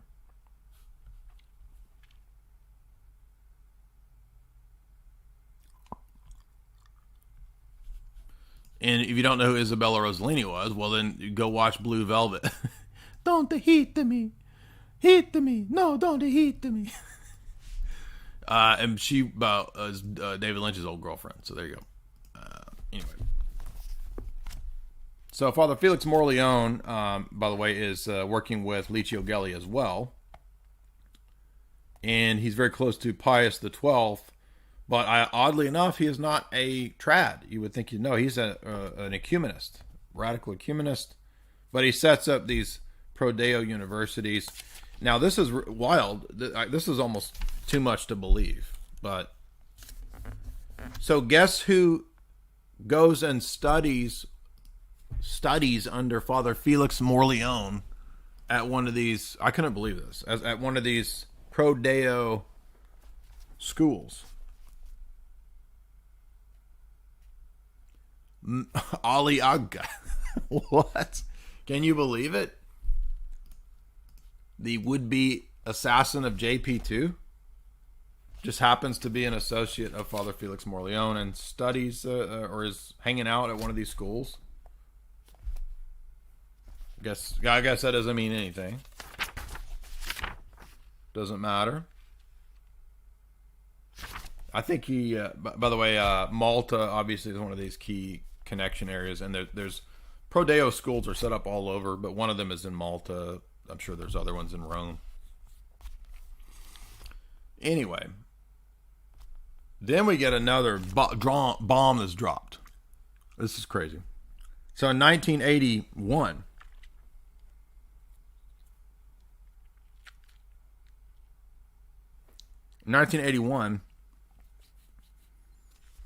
the European and Italian media gets a hold of, this time, a gigantic list of all of the P2 members in government. So we had an older list that got leaked of the clerics. Now somebody lists all of the P2 members running Italy. Now, the first one listed was Berlusconi. Okay, and everybody knows this because this is all This is all public and in the news, like all the way up into in the 2000s. They were talking about this. Remember that? That was the bunga bunga parties that came out. Remember that? Because didn't Berlusconi had some trial over all this, right? Yeah. So this goes back to 2013. And they put him on trial, but he ends up acquitted. So how long was this freaking trial? So they just acquitted him for this a year ago? But this this trial was going on from this started in the Obama era, dude. Unbelievable. And I remember it was all in the news. It came out in the 2000s, and I was like, what is well, number one, I didn't know what a bunga bunga party is, but I was like, what is P2? Why are they talking about Berlusconi being in P2? What is that?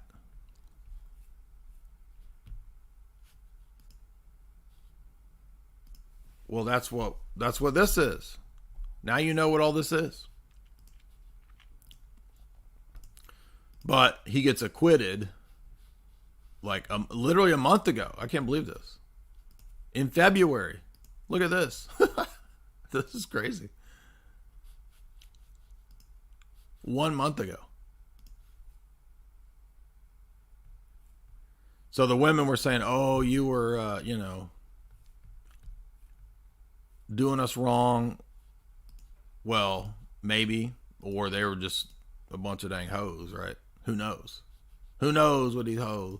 But that's just crazy that this has been going on since the freaking 2000s, dude.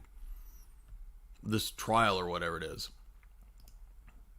Anyway, so I didn't even realize that. Well, he was the top of this list in 1981. So here's the list that came out in European media. It was all over everywhere in 1981 of all the members of P2. This is mainstream media. It's not conspiracy media, mainstream media. Top of it, Berlusconi. Then you see Roberto Calvi. Roberto Calvi is God's banker. And he's the one that's going to meet at demise under the Blackfriars Bridge. Anyway, all the rest of the list is a bunch of people that nobody knows that were members of the Italian government and intelligence apparatus at this time. So, SISMI, I think it is. SISMI, that's the Italian Army Intelligence, SISMI. But basically, they just ran the whole country, right? Their intelligence deep state apparatus was run by P2, and P2 is run by CIA and Kissinger. And all of that came out. And they all freaked out when it all came out. Because nobody in 1981 knew what Gladio was yet, right? So when this starts coming out, this leads to old books being written like this. 4 years later, in 1985, he writes this book, not even realizing what all he was onto. Because nobody knew what Gladio was yet. Gladio is not known until 1990. How crazy is that? And yes, of course, Papa Frank ties into this because Papa Frank's not a communist. He's not a Marxist socialist. Papa Frank was working with these people in Operation Condor. And Metropolitan Seraphim of Piraeus even calls that out in his letter to Francis. Now, you might think, well, did anybody latch onto this and call it out? Actually, yes. Have you heard of Charles de Gaulle? Charles de Gaulle found out about all this and said, hey, wait a minute. This is no good. Now, I'm not saying de Gaulle is a good guy because de Gaulle probably thought that Fabian socialism was the solution to all this stuff. Because I think Ratu mentions him as... Doesn't he come up in this as de Gaulle being a Fabian socialist? I can't remember, but I think he does. Anyway... This is where it's going to get hot and heavy with old Papa Frank. Because now we're going to talk about Operation Condor. Where the CIA is working with Papa Frank. And all these other goons in Latin and South America like Juan Perón. No, I want Peron's bathed in trad, bro. Again, bathed in trad, worshipful master? Sure about that? In 1966, this is why they went after de Gaulle, by the way. And by the way, I'm not saying, again, we did a whole thing against Fabian socialism, so don't say I'm a socialist. When de Gaulle denounced the secret warfare, he didn't know it was Gladio, but he said they're doing a bunch of secret ops, and that's bad news. He expelled NATO from France. De Gaulle's action triggered a series of Gladio attempts to assassinate him. What? By the way, now I understand why in my history class we watched this whole thing on de Gaulle. And I didn't understand it at the time because I was taking undergrad history classes. I didn't know any of this stuff. And it was I mean, I knew about like basic conspiracy stuff in the 2000s, but we watched that famous, I think it's in the Criterion Collection. Who made that de Gaulle movie? The old one in the Criterion Collection. Is it this one? No, that can't be it. 40% on Rotten Tomatoes. Maybe it is that one.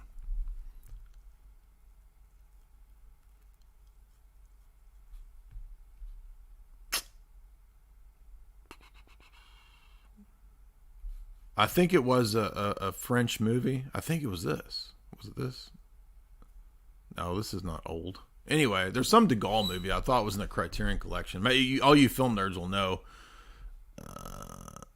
because I just remembered it. But now I understand why we were watching it because, of course, I had a history professor for modern history who he specialized in Latin and South America, and he was kind of a conspiracy theorist, but not like a Oliver Stone type of conspiracy theorist, right? Which is still a conspiracy theorist, but that's not it. There's an old black and white de Gaulle movie we had to watch that was...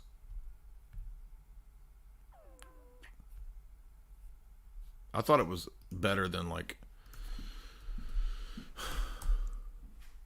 40% on Rotten Tomatoes. But by the way, thank you guys for those super chats. We're getting deep and hot and heavy, so I hope you guys appreciate this and support the show via the super chat function.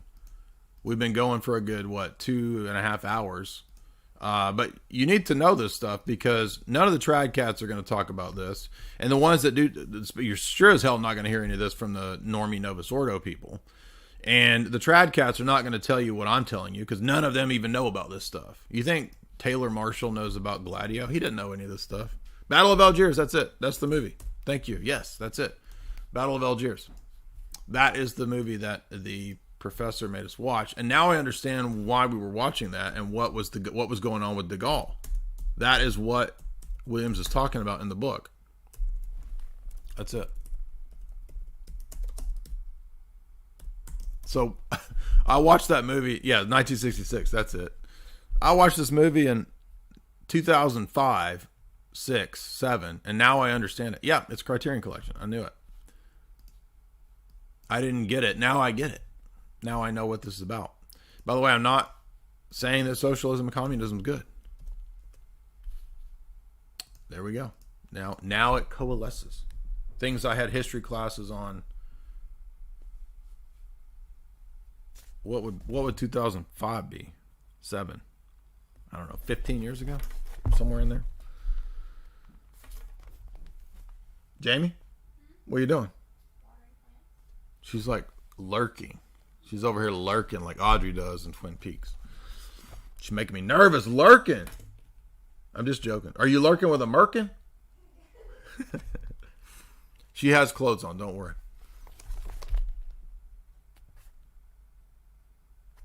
So, we get a series of 1967 Greek Revolution, Gladio, CIA Greek Revolution via Gladio. 1970 Spain, Stefano de Chaye become generals for Franco's secret police, and Franco does the death squad. Now again, I'm not saying, and then it talks about the death squads under Pinochet and all the trads. Oh no, based trad, nuh-uh. Because just because you're a trad cat doesn't mean you're not getting played by this thing. That's what I'm trying to tell you. That's what I'm trying to tell you. Well, we got to use that drug money if that's what we got to do to beat the bad guys. Oh, we got to have black markets, human trafficking, drug money to beat the bad guys. What? That's the logic. We got to do anything to beat the bad guys. Who's the bad guys? What are you talking about? What if they're both bad guys? Now it's time to get into old Papa Frank. Things are about to heat up. Papa Frank. Papa Frank is a communist. He's a communist pope. A communist pope who aided the CIA in Operation Condor? You sure about that? So, Operation Condor is the CIA's Gladio in Latin America. Okay. And this was conducted in tandem with the Vatican.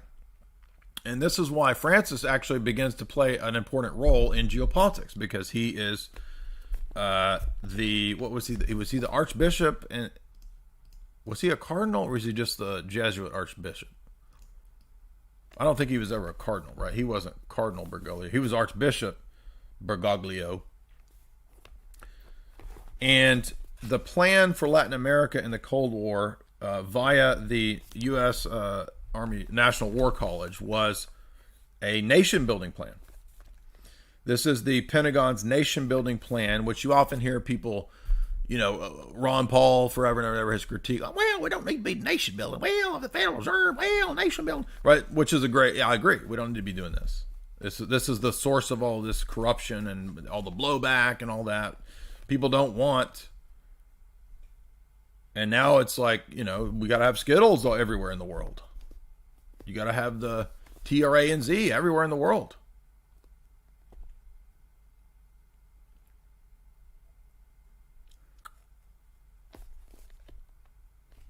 Brazilian geopolitics, for example, is developed by the U.S. War College based on the premise that there was a permanent world war between communism and the West, namely the Cold War.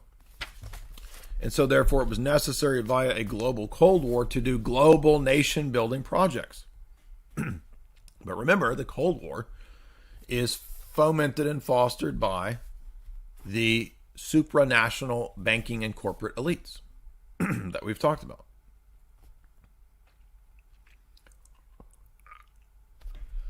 The CIA sends Vernon Walters to Brazil to organize and prepare coups. The CIA and P2. This is where we get P2. Juan Perón is inducted into P2 in 1974 when Licio Gelli sets up a lodge in Argentina. Crazy. And that is part of Operation Condor.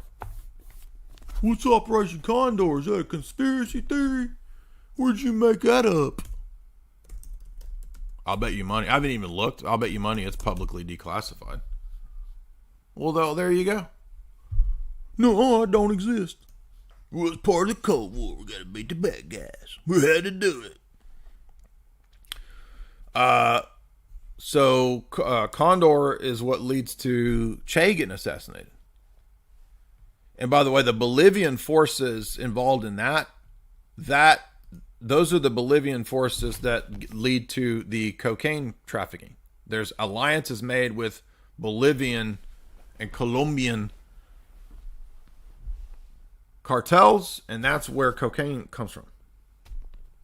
60s, 70s, 80s, all that coke. La coca. That's from that. That's from this. Condor is all of this. Same stuff. All of these names of these operations, right? They're the same model. Don't get confused in all the weeds and the names. They just run the same program with different names. So Gladio in Europe, Condor in Latin America. It's not that complicated. The only thing that's complicated is how labyrinthine the scams are. It's crazy. They'll create like a fake bank that sends its money to a fake corporation that sends its money to a fake shell company that sends the money out to 10 other fake shell companies. That's the only part that's complicated. That's it. The rest of it is just the same scam over and over and over. That's it. Literally.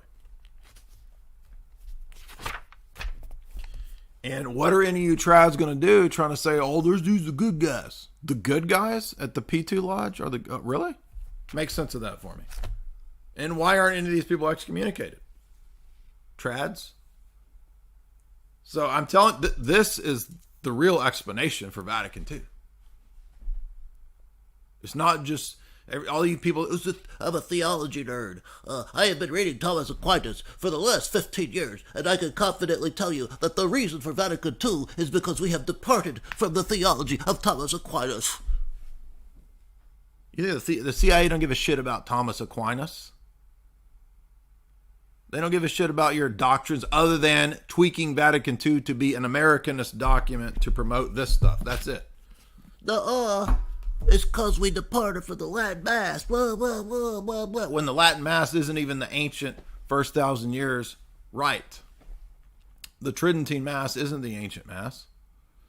It itself is a revision.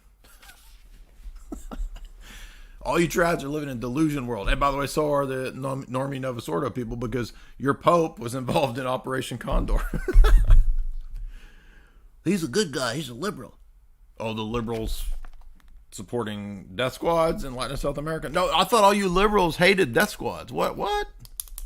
Now make sense of this for me, Vatican II liberals.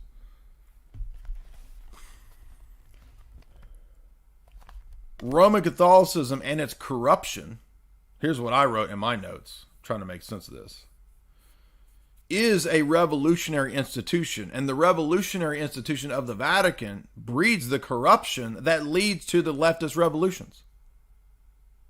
So if your Vatican leaders weren't so dang corrupt, maybe you wouldn't have such a reaction by the peasantry falling for all of the Marxist liberation stuff.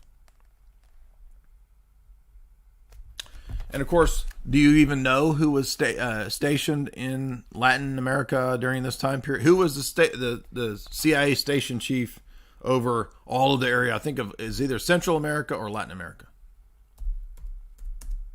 Does anybody know?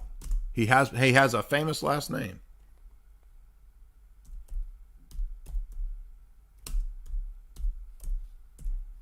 There's a famous picture of him hanging out with Papa Doc Duvalier.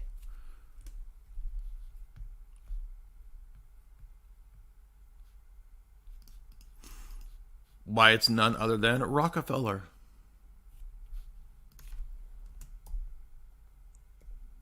Not David Rockefeller, goofballs. The other one.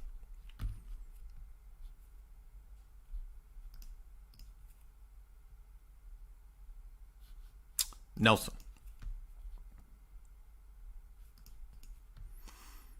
Nelson is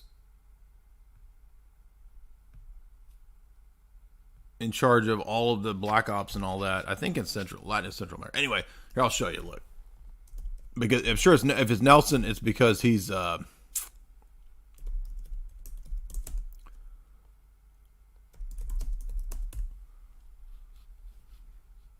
you see the picture of him with Papa Doc.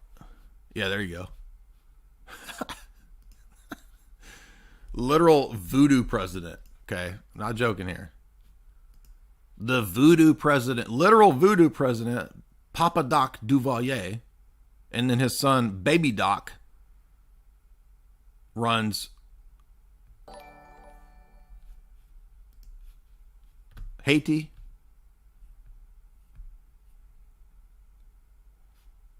Francois Duvalier with Nelson Rockefeller, because Nelson Rockefeller was running all the CIA operations throughout that area during that time period. So you know he's the voodoo president. The state religion is voodoo. Okay. So what do you think of that? Well, them's good people. Rockefellers are good people who respect the religions of every place, because they're just good people. So Nelson was vice president, but he was also head of CIA activities in, I can't remember if it's Latin or South America, but you guys, you know what I'm talking about. So one of you smart people in the chat knows. Was Nelson head of, there he is with the old Henry. There he is with Henry Kissinger.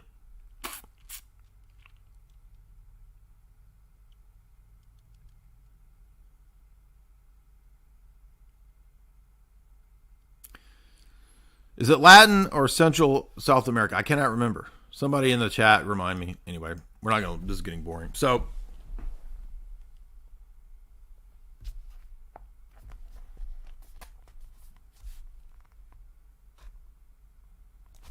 oh, one thing I did take issue with in this document, or in this book, is he says, Nelson Rockefeller and the Rockefeller Commission was concerned about liberation theology empowering the people.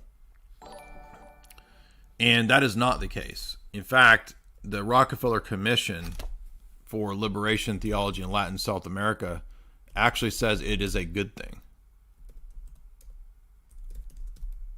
And we've shown this many times because they noted that the 1969 Rockefeller Report on the Catholic Church in Latin South America, it says that, look,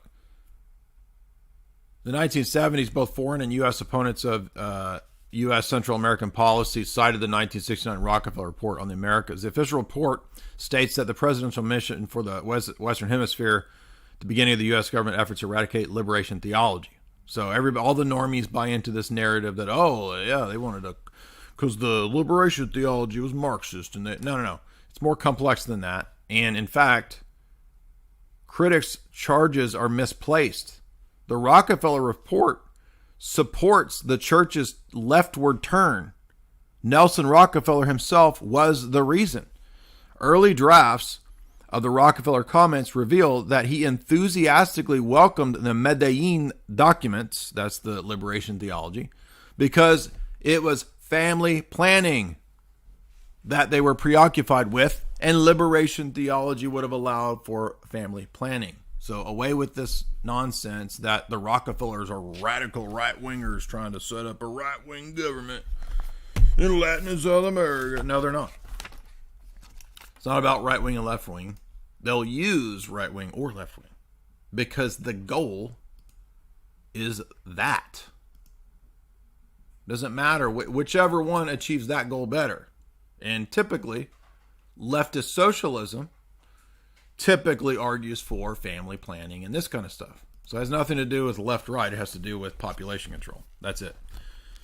Now, Opus Dei plays a key role in funneling money to Chile, to Pinochet in the 1970s, and that is all a CIA operation, part of Cold War Operation Condor. Opus Dei plays a key role in Operation Condor. Now, remember we mentioned Klaus Barbie, this infamous SS figure. Well, guess what Klaus Barbie does when he goes and hangs out down in Bolivia? This is crazy. I didn't know this, right? I don't know a lot about Latin South America stuff, right? That's not my forte. I don't know much about this. This book has several chapters on it, so now I know a little bit about it. But Klaus Barbie flees to Bolivia and makes an alliance with the Colombian Bolivian cartels. So he makes an alliance with this figure, Hugo Banzer Suarez. Okay. This is known as the Banzer Plan. I never heard of this. This is part of CIA Operation Condor. Banzer relies on Klaus Barbie to recruit a mercenary army of neo-fascists, including Stefano della Scia. And to fund this army, Banzer orders coca trees to be planted throughout the country's cotton fields. So they didn't even have a bunch of cocaine back then. They had a bunch of cotton. Now they say, oh, let's plant a bunch of freaking cocaine, dude. Let's make a lot more money than cotton. Try to sniff cotton, that's nothing gonna happen. You're gonna sneeze. This leads to the rise of Bolivian and Colombian cartels. I didn't even know this. The CIA gets wind of this and joins in the 1970s to make alliances with the Bolivian and Colombian cartels. Guess who launders this money? Vatican Bank. Wow. Now, they don't do it just with the Vatican Bank. They set up a fake bank. I never heard of this. I couldn't believe this. I went and looked it up. Called the Cisalpine Bank. What? Nuh-uh. This can't be real. Yes, it's all real. In, I think, the Bahamas. Well, what do you know?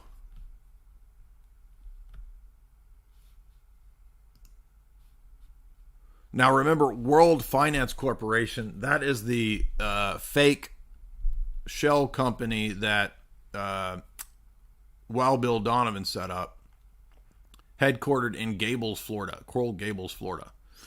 But it is a shell company that has junk everywhere, fake things everywhere, and it becomes a funnel for all kinds of CIA covert operations. Right now, again, these things don't even exist anymore. But this leads to Cecil Pine, because I read this whole Wikipedia the other night too when I was reading this book. By the way, this Wikipedia here tells you all this stuff. It's all what's in the Williams book. So, by the way, if you want to read this later, you want a summary of all this, there it is, the Wikipedia article. But I'm looking for specifically for this Cecil Pine section, because that part's pretty wild.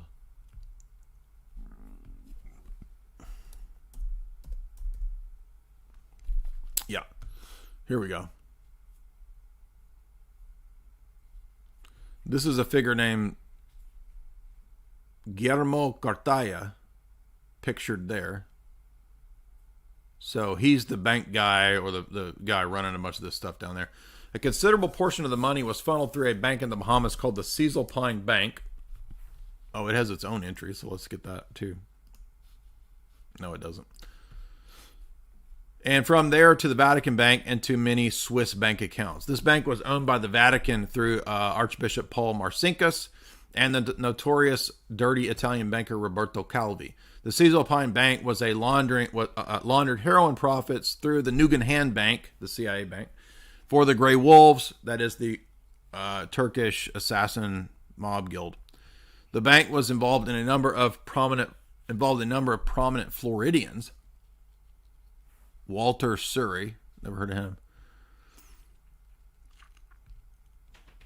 And then it just lists a bunch of people involved in this.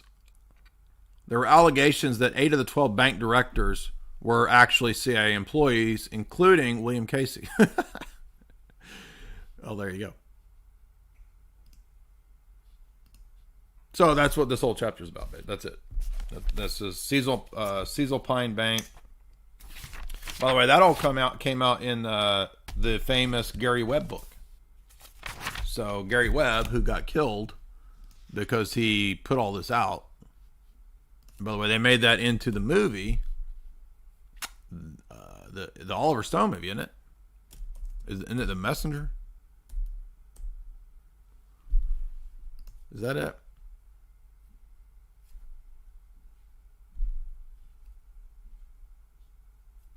No, what's the Oliver Stone Gary Webb movie? I just went blank. Not Oliver North.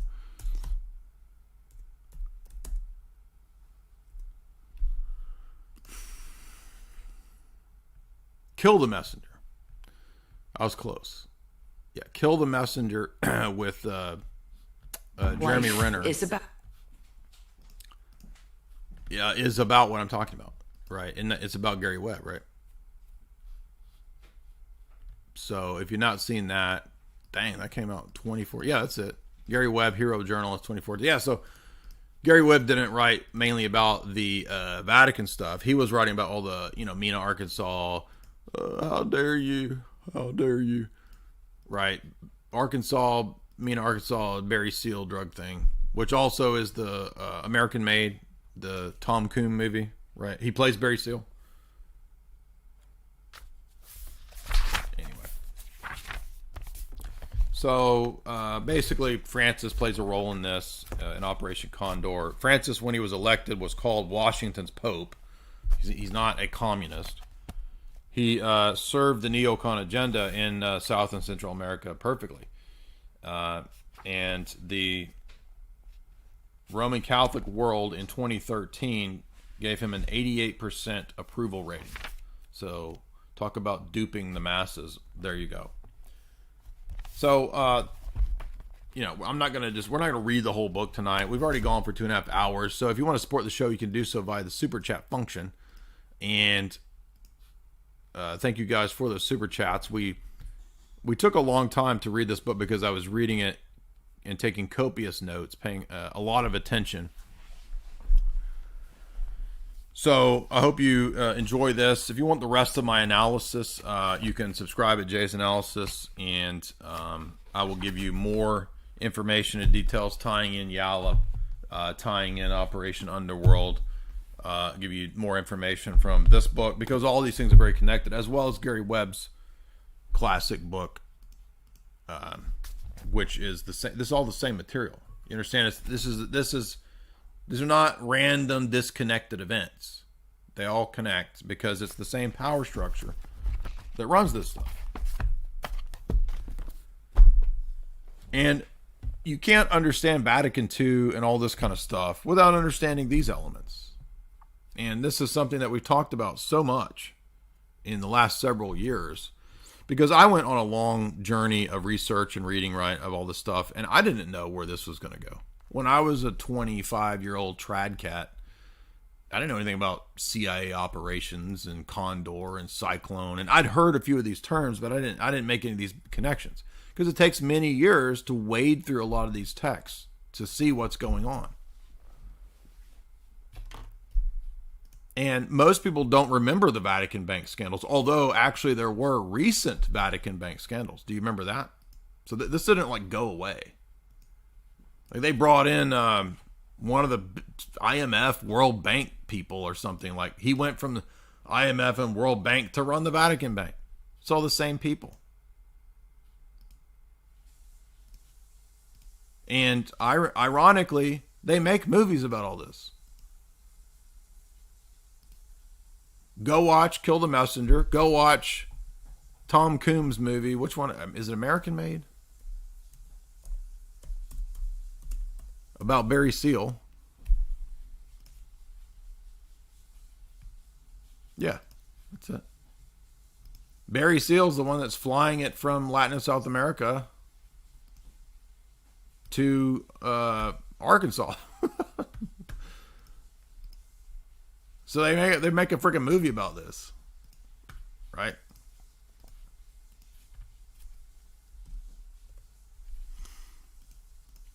Go watch the Godfather trilogy, which we've said for ages explains everything. You want to understand how the world really works, all the real quote conspiracy stuff, just watch the Godfather trilogy. Literally, it's all there. Did y'all not watch Tom Coombs' movie? Was I the only one that went to the theater to see it? Did nobody knows what? You don't understand what it's about? Remember when he crashed in the neighborhood and he had cocaine all over? You want a Tom Coombs donut? He looks like a Tom Coombs beignet. Anyway. Support the show. Super chats. That's what we need. We want to keep going here, right? We don't get billions of dollars of freaking drug money. I ain't no Panamanian drug lord. By the way, Sicario, same stuff. Young old boy, $5. Andrew Taint is a Luciferian. He always has been. He has little value. You must be spiritually bankrupt not to see that. So I think that's a comment on the interview that we did with Kelly. DC $10. Have you seen the S686 bill about TikTok? Yes, Alex Lord Voldemort has talked about it many times this week.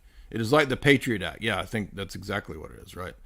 Under the guise of the threat of TikTok. Yeah, it's like, we need all power to keep you safe. Yeah, absolutely.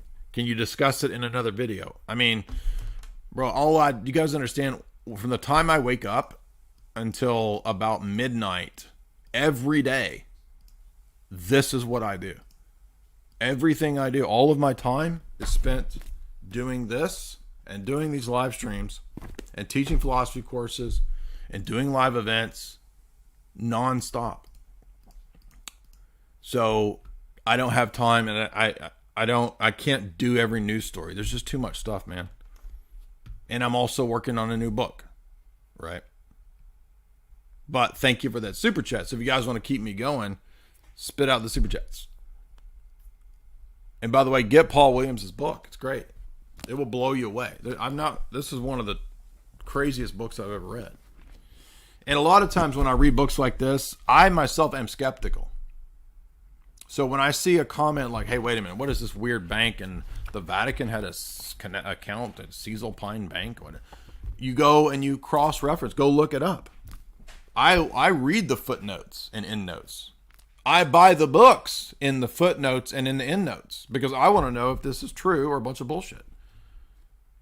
So I put my time into wading through the information. Am I always right? No, but I get about 90% correct. And by the way, if I got something wrong, I don't care. Big deal. I'll say, fine, I got something wrong. It's not a big deal. Costi, $5.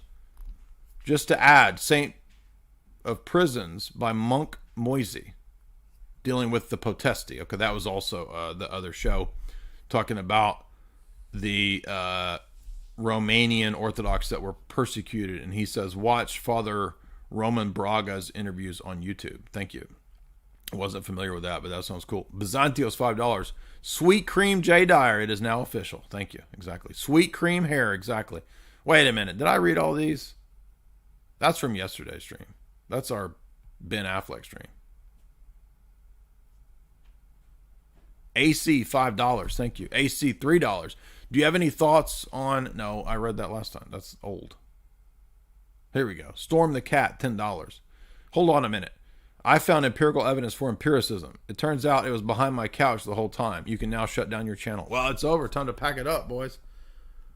No more transcendent religious theological philosophy or whatever, because he found empirical evidence for empiricism behind his couch.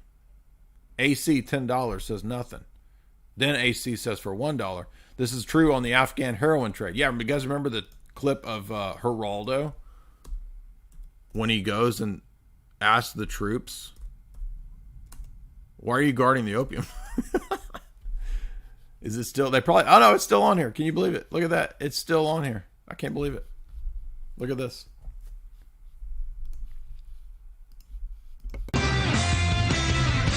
Welcome back to Fox and Friends. Dave Briggs, he's Clayton Morris, she's Allison Camerata. We're going to head to Afghanistan this morning. One of the biggest obstacles in front of the U.S. troops there in Afghanistan is the opium trade. The Taliban is using it to intimidate the population. Yeah. Joining us from Helmand Province is Geraldo Rivera. Yeah, that's not true. The Taliban is not using opium to intimidate the population. That doesn't even make sense. And so that's how dumb they think the U.S. audience is. It doesn't even make, intimidating the people with the opium, with an opium field. What? That's what they said. And then they go and ask the people, the soldiers. Geraldo's going to go ask the soldiers, wait a minute, why are you guarding the opium? So the Taliban doesn't get it. Good morning to you, Geraldo. Tell us what you've seen during your days there in Afghanistan. Hi, Allison, Dave, and Clayton. Yes, in some ways, the Marines' brilliantly executed invasion of Marja, this town in the middle of Helmand province, was the easy part. The hard part now is governing this province, a province, as you suggest, that has become addicted to opium in many, many ways. That is the principal crop that is being grown here. The Taliban lend the farmers the money. They are indebted to the Taliban. They have to grow the opium. Now the Marines, in their success, are in a sense a victim of their success, because now the population is, they have these opium fields, and we are tolerating it. We are tolerating... Oh, so the U.S. just went in to tolerate the opium fields. They didn't come in to take over the drug running. How dumb do you think, how dumb are all you people? That's my first question. That you actually believe that? And when the U.S. comes in, opium production worldwide goes through the roof. It does a 20x in a few years. The cultivation of the opium, because we know that if we were to destroy it now, the population would turn against the Marines and it would be a real security risk. Let me introduce... Wait. Did you hear that? The population would turn against the Marines if they destroyed the opium. the cultivation of the opium, because we know that if we were to destroy it now, the population would turn against the Marines and it would be a real security. I mean, look at how dumb this propaganda is. Nowadays, looking back, how sophisticated we've gotten with a lot of this stuff. Look how dumb and low IQ this propaganda is from like 2000. This is probably 2000. I don't think it was 2010. I think it was before that. This was just uploaded in 2010. This is like 2004 to 7, I think, somewhere in there. Let me introduce Lieutenant Colonel Brian Christmas. He's the commanding officer of the 3rd Battalion, 6th Marines. Colonel Christmas? Is that even his real name? Really a wonderful group of Marines here. I know that you care deeply about this contradiction, the fact that here you have one of the best fighting forces in the world ever mounted, and in a sense you're watching as this opium is being grown. I know it grinds at your gut. How do you deal with? Well, we just got to grow it. It grinds at my gut, but it's sad. But if we don't grow it and sell it, they'll revolt and attack us. I mean, who is this stupid to believe this? Imagine being this dumb. What are you doing about it? Well, frankly, this is a part of their culture. So while it might grind in my gut, it's what they do. We provide them security, we're providing them resources, and we're providing them alternatives. And the alternatives are different crops to grow. They're getting this. Yeah, we don't want anything to do with that $1 zillion a year drug trade. We want to get them onto alternatives like growing soybeans, right? We want them to grow flowers. And the fertilizer to do it. They can rotate any of their crops that they want. If they want to get rid of their wheat and grow cotton for the winter, they can do that, and we're going to help them do it. Yeah, what a bunch of bullshit. Imagine believing this. There is the link. What was his halfway? He said, "Oh, we're gonna grow soybeans. We're not gonna grow the $1 zillion profit crop here. Get real. How naive are you?" Same thing goes for the poppy. So you think that, we were at the market and everywhere we go, they're selling these little devices. Take a shot at this, Greg. They're hand carved. These are the little devices they use to scrape the opium sap off the plant. And I watched as you bought every one that was for sale because you care so deeply. Why'd you do that? Well, I'm off the street. The idea is that we don't want to harvest the poppy. We want to, hopefully turn the poppy over and put some wheat, cotton, watermelon, cucumber. It's all great stuff they grow out here.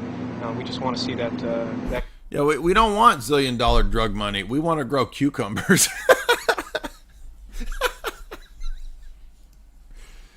I mean, maybe is the whole country just that stupid? Maybe the country is this stupid. I don't know to actually believe this. Nuh-uh. Our boys went over there and we invaded to grow cucumbers. We want to make pickles. Because we're good guys. We don't want to grow no damn opium. We're going to grow cucumbers and pickles.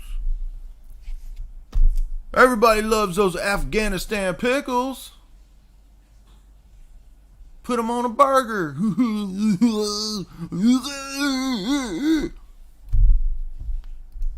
Yeah, I think the people in the country, they're that stupid. They actually believe that. We had casualty replacements. So this, I'm assuming this is a soldier. We had casualty replacements in 2004, Iraq from Afghanistan, and they said that the poppy fields were left and that they would just burn some of them for photo shoots. Yeah, exactly. DC Customs, $5. Great stream. Thank you. DC Customs, $5. Calling it God's bank had me rolling. No, that's what they call it. Roberto Calvi was known as God's banker. I think I found a Calvi clip. Let me see. Did I find one? Was it this? He didn't commit suicide. But Banco d'Ambrosio was the Vatican bank connected bank. I'll give you guys this video. You can watch this later. My throat is getting sore because I've been talking for too long. Anyway, Calvi will make an important appearance later on as we get into these texts. But no cat, $1. How is your E-class holding up. Good to hear that your course is going good. I'm going to purchase it in the future. Yeah, thank you. Spurg Deutschland are $10. Do you write great books off of taxes? Great books. Do you mean, do I write great books that are write-offs? No, my books are not write-offs unless they are stock. So if you buy books to sell for stock, then those are write-offs. But some books I think can be write-offs if they're used for research. But books as tax write-offs is nothing, dude. It hardly affects anything. Jay's Sweet Cream $5. I pay crazy taxes. Jay's Sweet Cream $5. Do you suggest movies and documentaries on this topic? Yeah. So this is a good 8-minute little video. Here's old news clips on Roberto Calvi and all this Michelle Sindona stuff. I don't know of one specific documentary on all of this. There's an interview with a journalist from the 80s or the 70s or 80s here. So if you want a journalist from that time period giving you an interview, there probably is some documentary out there about all of this, but I don't know what it is. I would just say read the book. There's so much information packed in that Williams book. It's crazy. Do you suggest... Williams says at the beginning of this book that researching this destroyed his faith. Well, if you're a Roman Catholic or a trad cat, yeah, this is a nail in the coffin. Because there's no way that this is the entity that Jesus set up as he was walking the banks of the River Galilee or whatever. His intention was to set up a gigantic organized crime syndicate. There's just no way. So, if you're a Roman Catholic or trad cat, I would say, yeah, it's the nail in the coffin. But most of them, they don't even care. They're not going to read anything about geopolitics. They don't care about this. But this is a big piece of the puzzle in terms of helping to explain why Vatican II happened. So they will not learn this to their own detriment. XX Gladio for $25. There's more under my There's more under my flower pots in the villa if you need it. So he's telling us about Licio Gelli's gold stuffed in his flower pots. So you go get that from him. J Mel, $30. Did the Gladio groups produce in the 1970s fake flags that convinced European leaders to adopt an EU? Can you elaborate on that story? I don't know. That's a good question. I have no doubt that there is a connection between the EU and Gladio. However, remember that the EU is set up by the same people behind this, right? The EU is a Milner-Fabian creation, but it's a Milner-Fabian creation in tandem with Uncle Sam. So Ratu has a whole chapter on how the EU is actually masterminded by... Remember, we just lectured on the EU chapter. That was... the Cliveden set, elements of the CIA colluded to... So after the Morgenthau plan, they deindustrialized and restructured Germany. And then they hatched the plan to create the EU. And it is mainly the USA, Uncle Sam, behind that. The USA was behind the EU to suppress and control the Germans. It was the Cliveden set and the Milnerites that influenced their controlled asset, Winston Churchill, who supported the notion of world blocks. One of those world blocks was a united Europe. So there you go.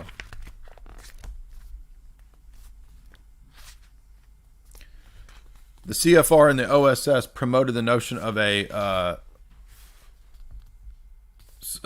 European Union League or something. I forget the exact name of it, but it's something like ACUE, something like that.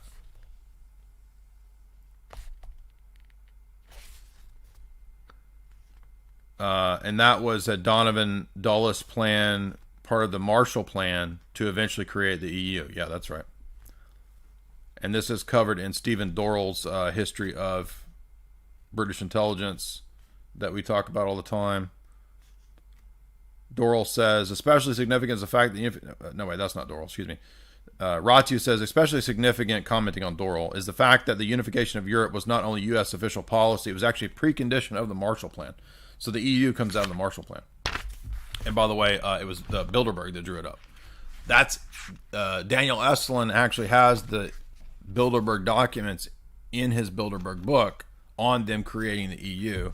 And since Bilderberg is one of the key entities behind a lot of this, and I'm sure they had a role in Gladio, although I don't think Williams mentions Bilderberg at all. He might at the end. Let me see.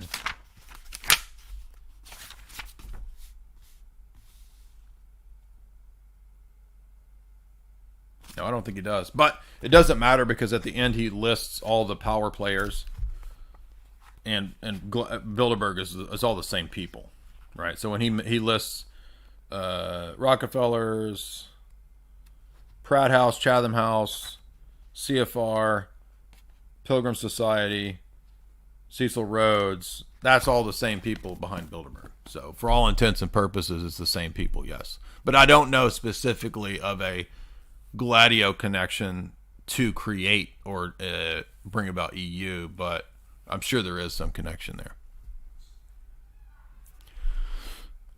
Gladio is more so NATO, right? But NATO has a role in all that because NATO was pro-EU because one of NATO's plans was to get rid of the European nation states and to have a pan-European Union. So, yeah. Wasn't it Wesley Clark? Is it Wesley Clark or L.L. Lemnitzer? One of the two, or maybe both of them, and they were both NATO guys, right? Said something to the effect of, it is now time to destroy the European notion of the nation state and integrate it into a European commonwealth. And then that was the Bilderberg plan because Daniel Estlin has all the documents from the 40s or 50s. Right, Bilderberg planned the EU in the 40s or 50s, but actually it goes back older than that, as Ratu points out.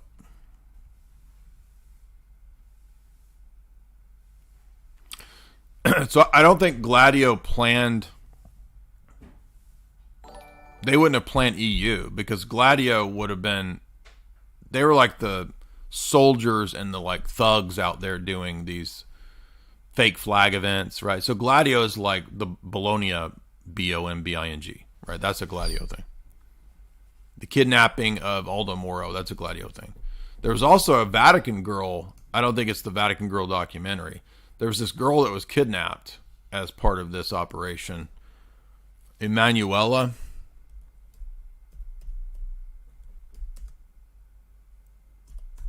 And that had to do with covering up. Maybe that is Vatican Girl, because there's a documentary. Oh, that's it.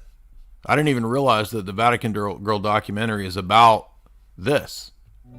Yeah, there's a whole chapter in Williams's book on this Vatican Girl. I didn't realize that. So if you want to watch the Vatican Girl documentary, it's about one of the girls that they kidnapped for ransom money, because when this whole operation blows up, it all goes bankrupt, and Michelle Sindona owes a bunch of money. Roberto Calvi and Michelle Sindona owe all this money, and one of the ways they try to compensate is that they kidnap somebody, and try to hold her for ransom to make up for like they owe like $2 billion, and they're in big trouble, and so they hatch this plan to kidnap this girl, and other theories are that actually she had been abused by Marcinkus. So she had been abused by Marcinkus, supposedly, and that was actually the reason that they wanted to kidnap her, get rid of her, and then get money for her. And so that's part of all this. And I just now realized that that's what that Vatican Girl because a lot of people are talking about this new documentary, Vatican Girl. Anyway, that's it. That's why so that's this. That's part of this.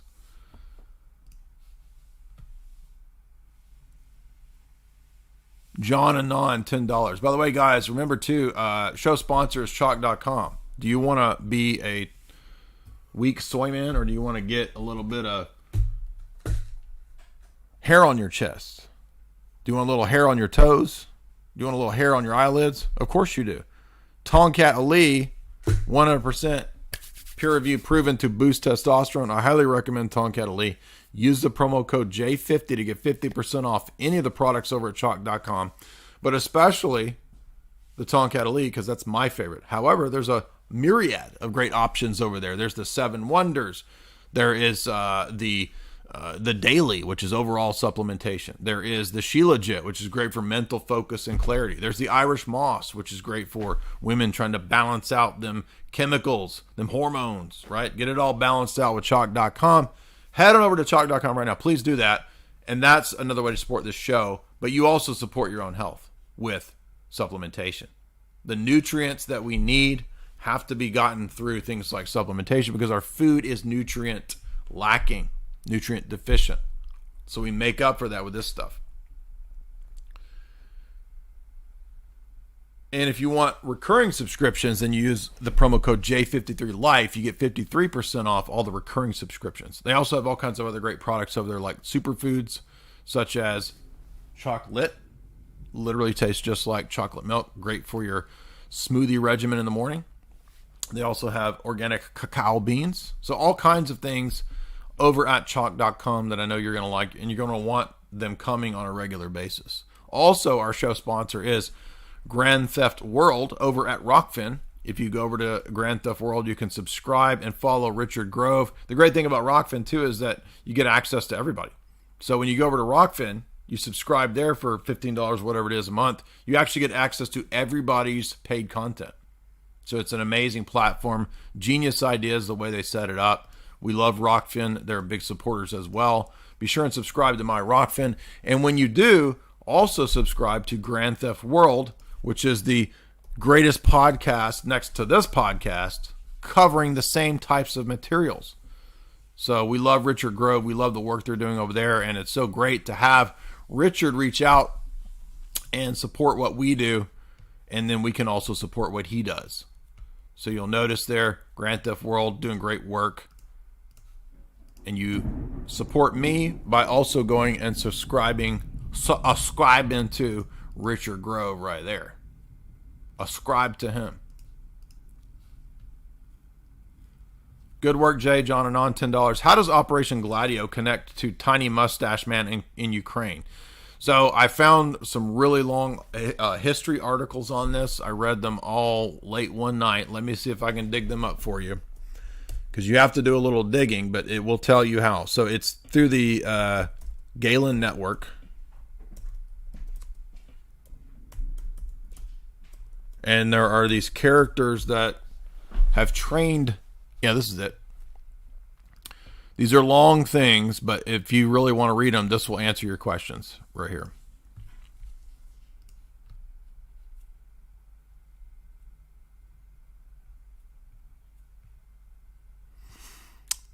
No, I don't think it's this article.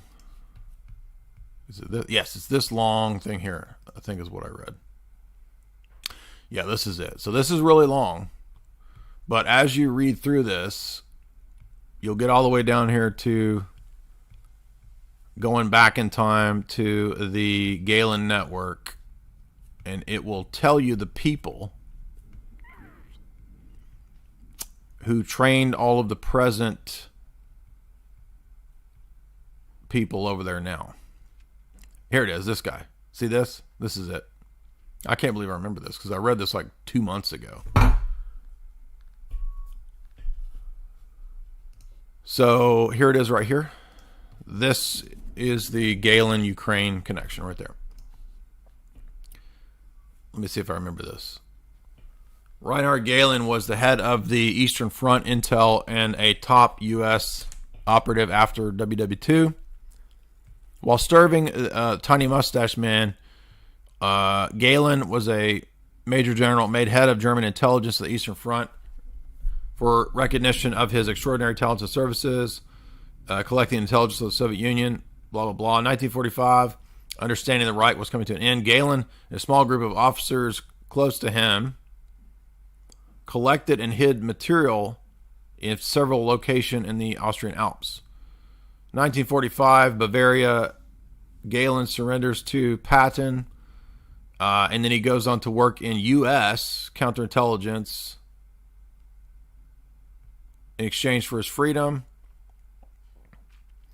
Galen then builds an intelligence apparatus which had consisted entirely of German personnel with lavish funding from the U.S. via Alan Dulles. That's everything we just talked about. Let's see.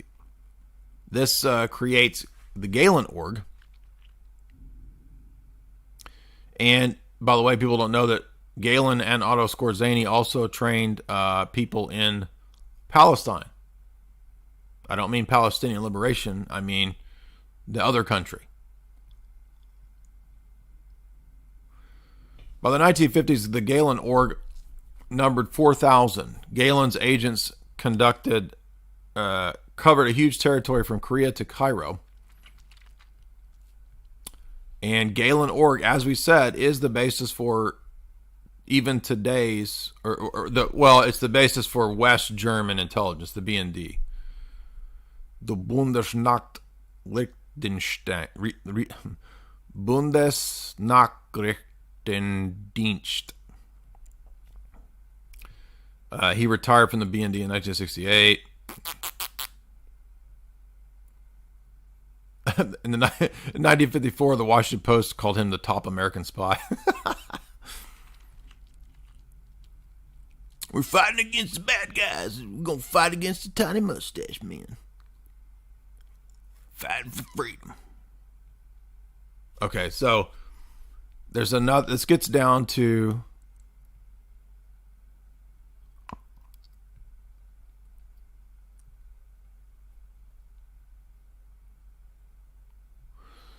if you keep reading, it gets down to Ukraine.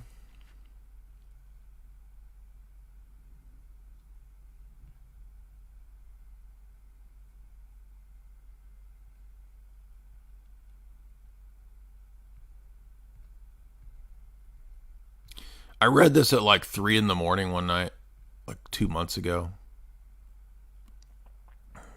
Anyway, it's a good read. It's some Russian history site. I don't know what this website is, but it goes into that in depth. So, oh wait, you're not even seeing it. My bad.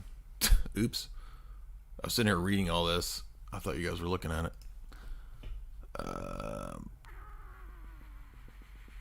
Ooh, interesting. Same methodology of color revolutions. Exactly. Gene Sharp, yeah. Anyway, that goes into it.